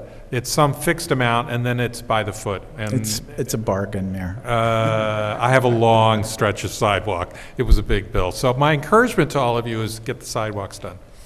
Okay. Oh, and one other reminder, we are under a flood watch starting late tomorrow. We're going to have a lot of precipitation with a lot of runoff from the snow melting. If you do have a flooded basement, some people don't know our fire department is available to pump out basements. If you do need their help, that number is 845-831-1334. And when we had the heavy rains 2 weeks ago, they did more than 40 basements. But I realized that not everybody knows that that service is available. So again, the fire department, 845-831-1334. Chris, is there a parameter for whether the fire department will not respond or not? For some reason, I thought a constituent said that they didn't have enough water or they had too much water. Is that apocryphal? I don't know if there's a specific threshold. Okay. Usually it's whether or not they have the staffing at that particular point. So if they're doing EMS calls, if they're doing alarms and other things, they try to fit these in as they can. Yeah. I mean, regardless, I think it's a great service, so thank you to them. I don't know that they've ever refused anybody. If you have an issue, call me. List, yeah. So I can so they did my neighbor's basement and said that they do them in priority of safety. So where there's a safety issue, and I don't think it necessarily translates exactly to how high the water is, but wherever there's a safety issue is the priority. And probably also an issue of what in the basement is being flooded. Like if your heating system is at risk, and it's, I know they try to prioritize that because you could lose the ability to have heat. Okay. I've got two announcements. One is the designation of active sitting administrators. I received a memorandum of request from the city administrator, Chris White, and he wishes to appoint the following two individuals in this order as acting city administrators in the event that he is unable to fulfill his duties. The first one is Susan Tucker, who is our Director of Finance, and the second one is Benjamin Swanson, who is Secretary to the Mayor. So I'm just announcing that as I fully agree. Thank you. And then you've got a command letter? I do. So each year we have to do kind of a perfunctory reading of a command letter or an announcement of the command letter. This command letter is in the packet online. I am instructing Susan Tucker, our Director of Finance, to collect taxes for 2024. Specifically, the county share is $4,337,171.81. The city share of property taxes is $12,757,008 and no cents. And those will be collected starting January 30th. And when are those due? Are they due by the end of February? They're due 30 days from when they come out, so the end of February. Okay, yeah. Great, thank you. All right. And they're ready to go out. There are piles of them in the office. Okay, let's start up on local laws and resolutions. So resolution number 1 for 2024 is the appointment of Pam Weatherby to the position of Ward 3 City Council Member. Can I get a motion and a second, and I will discuss it? Motion. From Molly. Second. And second by Dan. So as I mentioned in the workshop and we discussed, but I want to say on the record for the city, we had an opening due to the need for Ren Longo to resign from Ward 3. I received that resignation on Wednesday of this week. And upon thinking about who I thought was best suited for it, came up with my first preference as wanting someone who had recently been elected in a contested election to that seat. And the person that fits that bill better than anyone, period, not anyone I know or anyone in the past, just anyone, period, is Pam Weatherby. And when I consider the concept of fairness, I think it would be extremely unfair for me to consider people who had not held office or had not participated directly in the electoral process. And I find it actually furtherance of our democracy to set as my primary criteria someone who has previously served and been elected in recent contested elections to the particular seat. Pam ran in 2013 and in 2015 in highly contested elections, and very difficult ones that required her to knock on every door multiple times. She knows them extremely well and still does. I was talking to her about her neighbors with respect to the Fishkill Avenue committee we're putting together, and it's just like she rattles them off. And I find that incredibly important. I find it both fair and democratic. Ordinarily, I would agree that we should have some period of time, but I just do not see anyone anywhere that has a greater capacity to serve the ward than Pam Weatherby. So I offer that appointment to fill Ward 3. Nick, you got to add anything to us, or? No, I would just note that the mayor's appointment is subject to the consent of the council, and the position is only for the end of December 31st, 2024, and is subject pursuant to Public Officers Law, New York State Public Officers Law, to general election this November 2024 for a one-year term that will expire December 31st, 2025. So I note that Pam, by moving from her current position at large to Ward 3, subjects herself to the shorter term, and which I think is completely appropriate according to the state law. So. And also, Nick, for clarification, if we vote and pass this, does this automatically immediately create a vacancy at the at-large position, or does that need to be treated separately? So, well, Pam would need to resign first, and then that would create the vacancy, yes. Okay. Could she do that at this meeting, or would that have to take place separately? No, she can do that after this vote. Okay. All right. Thank you for the clarification. Yes. All right. And I just want to confirm that I can vote on this? Or would it be best not to, or? Well, that is your decision whether to vote on. There's no prohibition in New York State law that prevents you from voting on your own appointment. Okay. Other comments?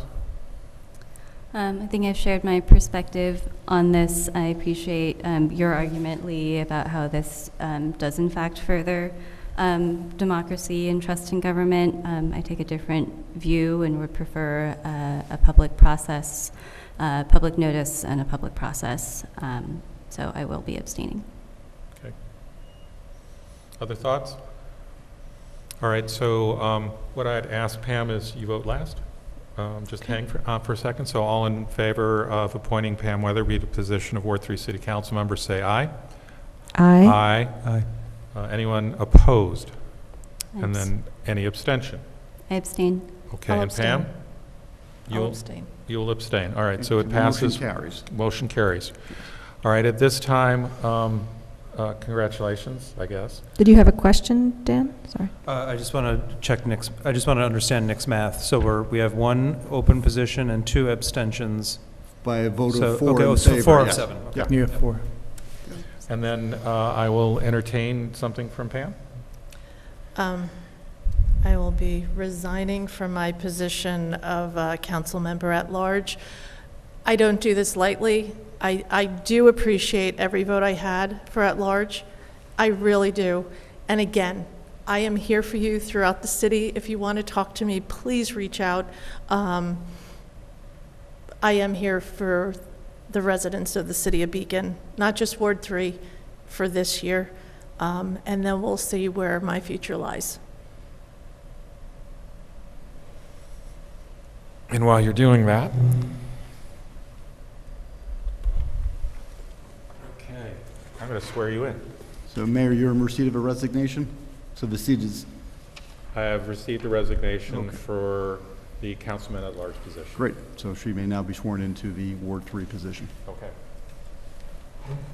Come on up. Never done one of these. Sign in the right line, please. I know, I'm working on it. Otherwise, you're going to be in the 3rd ward. Whoops. Okay. You're not going to take my picture, Chris? I would love to take your picture, Pam. All right, Pam Weatherby, give me your right hand. All right. I, Pam Weatherby, I, Pamela Weatherby, do solemnly swear do solemnly swear that I will support the Constitution of the United States that I will support the Constitution of the United States and the Constitution of the State of New York, and the Constitution of the State of New York, and that I will faithfully discharge the duties and that I will faithfully discharge the duties of Council Member, Ward 3, City of Beacon, of Council Member of Ward 3 of the City of Beacon, according to the best of my ability. according to the best of my ability. Congratulations. Thank you. Thank you. Sign there. You're not going to use Sam?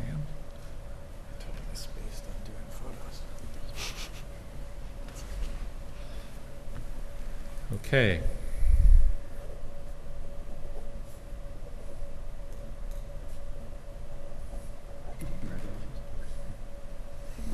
Pam, do you have an old nameplate?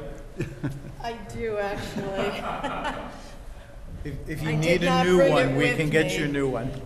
They don't look as pretty as the new ones. Okay, we have a vacancy at large. The next resolution is resolution number 2. I'd like a motion and a second to appoint Amber Grant to the position of City Council Member at large. Motion. Second. That was Dan and Pam. So I will simply add, using the same criteria that I used before, that the most important thing in appointing someone, which is one of the least democratic things that we could do, as opposed to holding an election, is that we find someone who has stood for election in Beacon, in contested elections recently, and has served in that position. Amber Grant is the first person I thought of, and as I will make fun of her, I assume she would beat me if I asked her. She didn't, and she said very graciously that she'd be willing to come back. Amber was first elected in 2017 in Ward 4, served admirably for 2 years, then was elected at large when that seat became vacant because the person sitting here as mayor gave up his seat to run for mayor. I appreciate you taking that seat. You won at large and served admirably, including as my deputy mayor at that time. You needed a break. I understand exactly why. It was a tough period, but I'm thrilled to have you come back. I can't think of anyone that is better qualified for this, that has served in the elective office that I'm asking you to serve in. So thank you.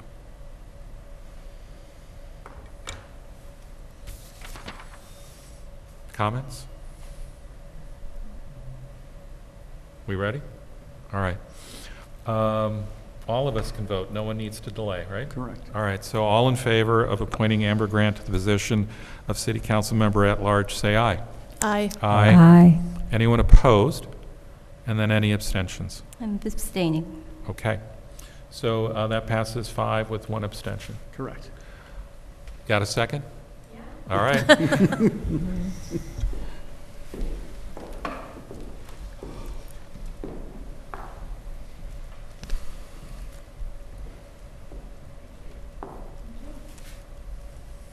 All right, you know the drill. I, Amber Grant, I, Amber Grant, do solemnly swear do solemnly swear that I will support the Constitution of the United States that I will support the Constitution of the United States and the Constitution of the State of New York, and the Constitution of the State of New York, and that I will faithfully discharge the duties and that I will faithfully discharge the duties of Council Member at Large, City of Beacon, of Council Member at Large, City of Beacon, according to the best of my ability. according to the best of my ability. Congratulations. Thank you. I didn't bring the pen. Okay. The signature that matters is yours. Yeah. Thank you. Oh, I'm the only one in blue on the page, Chris. I got to sign. Before, and we have a seat for you, which I would. Did you get new chairs yet? No. I seem to recall. That was in the budget in 2018. We will wait for you to come back.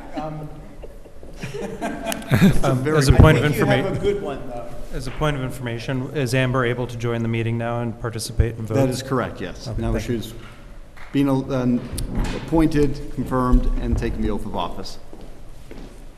Good thing you were here for workshop. Yeah, got all minutes. I did even bring. And next week, A we'll little shift relic. you because we try to have these. Wow. Put that up there. I was not thinking that before I got it. I left it at home. Okay. I have to look at it now. It's not as pretty.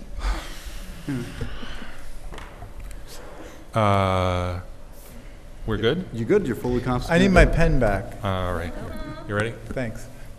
All right, we're a fully constituted council. Correct. I do want to add that I am truly respectful of all the conversation that occurred and the differing opinions and votes on this issue. It's a very unusual one, although I think the outcome is, the best that the city could get. Sorry, It's okay. if you don't mind, I did want to ask, because it seemed like an open question, if there was consensus on the council to, moving forward, consider a potential local law amendment or referendum to amend the appointment process. Yes. Yes. Yes. That was 4? Does that mean? That was- Yes. Okay. Well, we'll take it up in a workshop item, right? Yeah. Okay. Thank you, Nick. All right. All right. So resolution number 3, I'm looking for a motion and a second to approve the city council rules of procedures. Motion? Second. So that's Molly and Jeff. Chris, did you want to provide any commentary on that? Not particularly. Okay. There are about 3 minor changes, as I understand. Yes, so you're going from 5 minutes to 3 on public hearing, public comment, so it's in accordance with other public comment. We did add June as a workshop / voting meeting, so we went from 4 to 2 meetings in June, and then there was some legal language clarifying that unused time couldn't be given to the next speaker or another speaker. Okay. Any discussion? I'm sorry. Does that mean that our current agenda is not in compliance with our future procedures where we state when the next meeting is? It's not on there. Well, Yeah. the rules weren't adopted. We can haven't announce, adopted we'll it yet. announce it at the end. We can Okay. do that. Yeah, we'll do it verbally and then But put the it in the intention minutes. was moving forward to have it written in the... Yes. Great. I just wanted to ask on the virtual attendance for the city council members, is there any criteria on that? I know that is new since I have been on the council, so I would... There is, and I'll circulate the rules. The council adopted formal rules on that. There are certain situations where it is permitted. Okay. And it's also only when there is a quorum present in person. And that was based on a state law that got passed, wasn't it? Correct. We Yes. did our Sunsets, I own. believe, this July.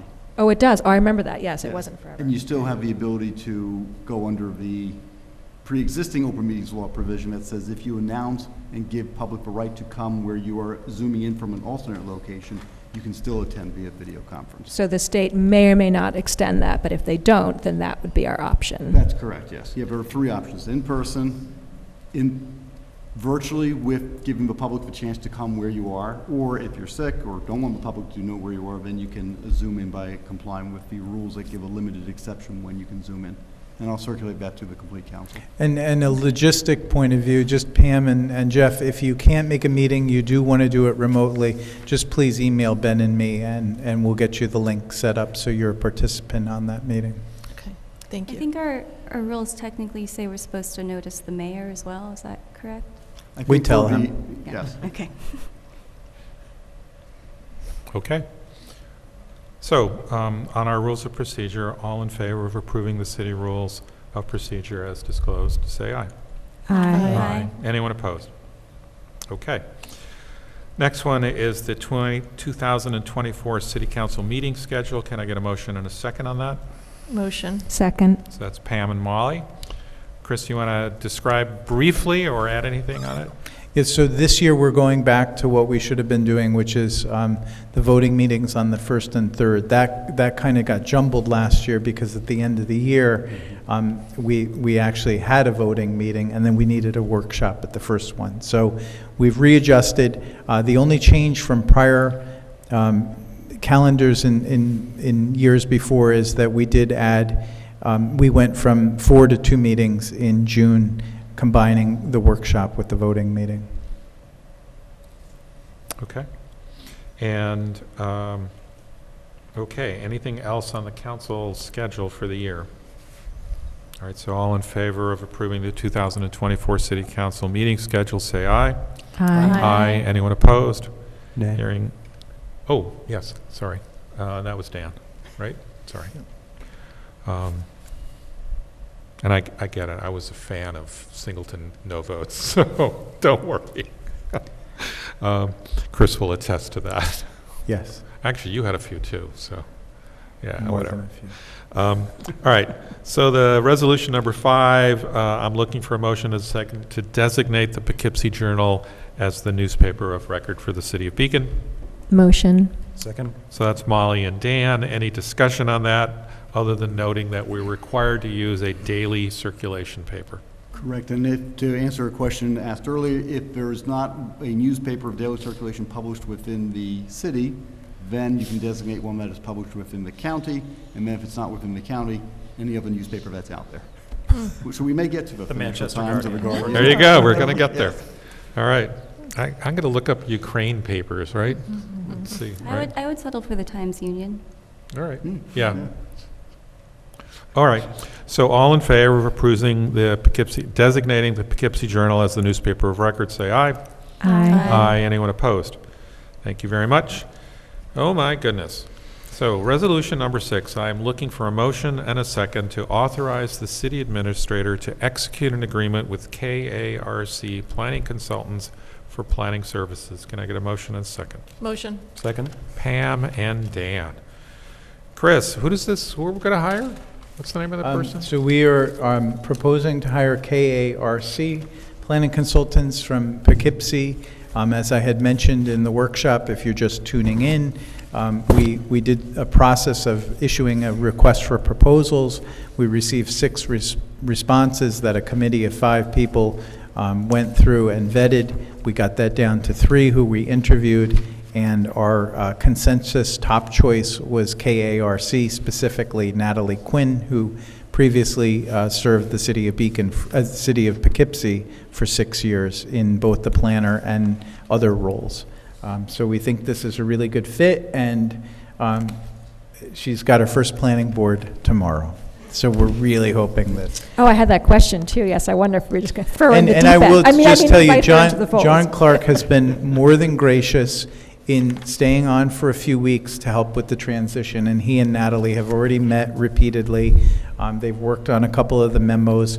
Luckily, we have a fairly light agenda tomorrow.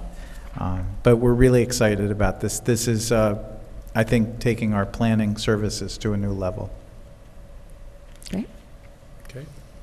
Natalie, my only add will be, as we discussed at tracks on Route 52, you're going to have the city attorney that's supporting the planning board, zoning board. You'll have the engineer, and we will be supporting you. We want you to be successful. We recognize that you may not be able to fill the John Clark shoes quite fully on day one, but we have every confidence that you will. But again, we're here to support you, and we recognize that there may be additional things that we have to do that we didn't have to do with John. Until you're as big a geek on Beacon zoning as you probably were on Poughkeepsie zoning. All right? Right. All in favor of authorizing the city administrator execute an agreement with KARC Planning Consultants? Say aye. Aye. Aye. Anyone opposed? Welcome aboard. Yeah. All right, so the next one is resolution number 7, which I'm looking for a motion to authorize the city administrator to execute agreement with Lankentelli Engineering and Surveying for our city engineer. Motion. Second. So that was Molly and Amber. Grant. Welcome aboard. Chris, anything you want to add on that one? Now, just to reiterate what we talked about in our workshop portion, they are the long-serving engineering firm. The principal, John Russo, who works with us, has just been a pleasure to deal with. His institutional knowledge is extensive, and we just have had a very good experience with this firm, and we look forward to continuing that. All right. Any further discussion? So all in favor of allowing the city administrator to execute an agreement with Lank & Tully as our engineer, say aye. Aye. Aye. Anyone opposed? Okay. The next one is I'm looking for a motion and a second to authorize the city administrator to execute an agreement with Keene and Bean for legal services and in particular to serve as our city attorney. Motion. Second. Amber and Molly? Okay. Chris, anything you want to add? No, again, I think you all have met various people that have worked for Keene and Bean. It's great having a firm that has expertise on tax policy and tax certiorieries and planning board and then municipal law. So this appointment is easy for us. We get good value from this company, and Nick in particular has been a real partner with me in helping to guide the city the last few years. So I'd add the same. I'm a firm believer in professional service firms. Yeah, I mean, we even got advice on sales tax, which is a huge win for us, right? And it was all about, and it wasn't even that you had a tax expert, is you knew someone who could do it, right? And I'm just really, really appreciative of that model. So thank you. We need less puns in our meetings, but other than that, I would say I'm happy with the services. You should hear some of the phone calls. It's just no, you shouldn't. It's just silly. All right. Any other comments? So all in favor of allowing the administrator to execute another agreement with our city attorney firm, say aye. Aye. Aye. Anyone opposed? So Thank Mayor, you. thank you very much. I appreciate the confidence the council has placed in the continuation of our firm providing legal services. I'm very fortunate to be backed by a great bunch of attorneys and colleagues back in the office who you've met, so thank you very much. Including Christian? It's being recorded, so no. Oh. Thanks out there. Thank you, Christian. All right. So he's on break. So resolution number 8, I'm looking for a motion and a second, again to authorize the city, wait, 9 to authorize the city administrator on an agreement with Faye Leone to serve as our climate smart coordinator. Motion. Second. Amber and Jeff. That was Paloma. Oh, I'm sorry, Paloma. Wow, my voice just sounds like everybody's. Used to, there's like 2 of you over there. I'll get used to it. Except you won't for next time, because then we might switch it up again. So. I know, just to make it tough. All right. Chris, did you want to add anything on that reappointment? Faye has served as our climate smart coordinator since we lost Eleanor Peck. She's done a great job. The only change is we're adding a couple hours a month, so she gets a full day a week. We get much more than a day a week from Faye, and I have really appreciated her bird dogging some of the issues like the compost program that we have, solar installations, our climate action planning initiative that she spearheaded.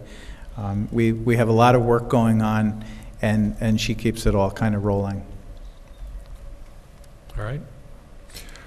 All in favor of appointing Faye Leone to our climate smart coordinator position, say aye. Aye. Or authorizing the city administrator to do so. Anyone opposed? Hearing none, that passes unanimously. All right, number 10, I'm looking for a motion and a second to reappoint Rebecca Mensch to the position of assistant city court judge. Motion. Second. I'll say this is one of the first things I ever voted on 6 years ago. So, as I mentioned in workshop, so this is an appointment that comes up every 6 years, while the city court judge position is elected for like 10 years. It's 10. It's very odd terms. This one is 6. Again, I conferred when I heard there was a vacancy, or soon to be one, with the city judge, Greg Johnston, and he and I were both in agreement to want to reappoint Rebecca Mensch to the city, the assistant city court judge position. So, we got a motion and a second, right? Yes. Any discussion? All right, you get to vote on this one again. All in favor of appointing Rebecca Mensch to the position of Assistant City Court Judge, say aye. Aye. Anyone opposed? And hopefully she doesn't lose 8 days of pay or whatever the odd arrangement is. The Office of Court Administration was willing to keep her on as long as we were going to do it at the first meeting. Okay. So thank you. Yeah, what an odd thing. All right, so the next one is a motion and a second to appoint Jackson Heichel to the position of Municipal Secretary. Motion. Second. So that was Molly and Paloma, right? Good job. All right, I'm listening. And as Chris said, Jackson would serve downstairs, is that right? Yeah, it's an administrative support position in the building department. Okay. So to support the building inspector and the 2 deputy building inspectors. And work with Mercedes, who mostly handles the land use boards. And Jamie has moved over to the highway department. Jamie will be moving over to highway. We've had her over part-time as an administrative assistant over there, helping to keep track of the phones, do the bids, keep an eye on contracts. Right. She'll be moving over full-time once Jackson comes on and has a few days of training. All right, and this fills out our administrative positions in City Hall. Yes, for the first time in 3 years. Okay. Any discussion?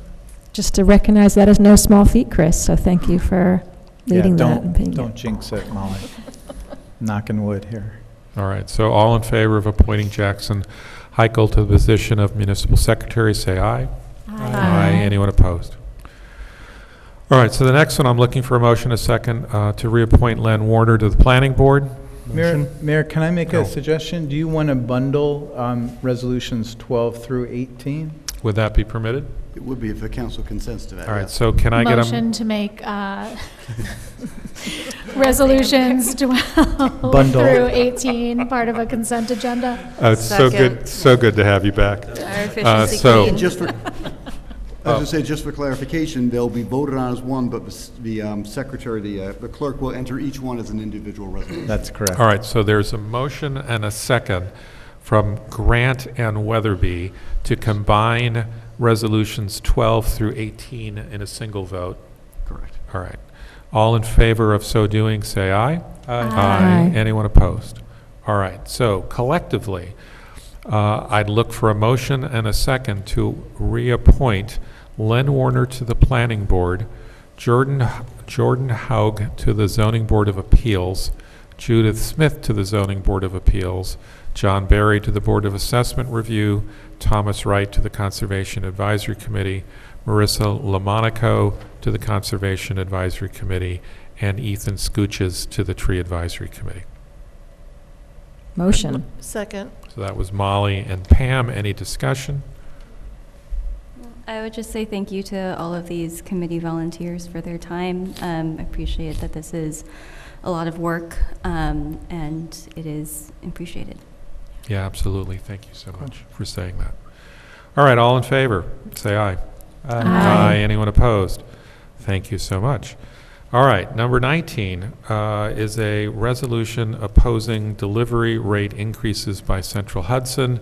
Can I get a motion from Dan? Motion. And a second from someone? Second. All right, and from Jeff. Dan, would you add anything or discuss quickly? This is a resolution writing to the New York State Public Service Commission addressing the the delivery charges for electricity and gas, 30% increases roughly on both. That would affect folks here in Beacon. Okay. Any further discussion on that? I just want to mention I was at the workshop today, so thank you for the discussion. Thank you for raising this. I know that Central Hudson, there's been a lot of issues, and while not necessarily related to delivery rates, I do just want to mention that if people are still having issues with billing, that reaching out to the Public Service Commission or the New York Attorney General's office is a really great way to get assistance with those issues very quickly. So, you know, if you need help with that, there are definitely still resources available. Okay, thank you. Yeah, I'll just add fundamentally that the challenges are, this is what they're paid to do, and there have been significant challenges with their basic operating model, so. Yeah. Okay, so just bring it to a vote. So this is all those in favor of sending a resolution opposing the delivery rate increases for Central Hudson, say aye. Aye. Anyone opposed?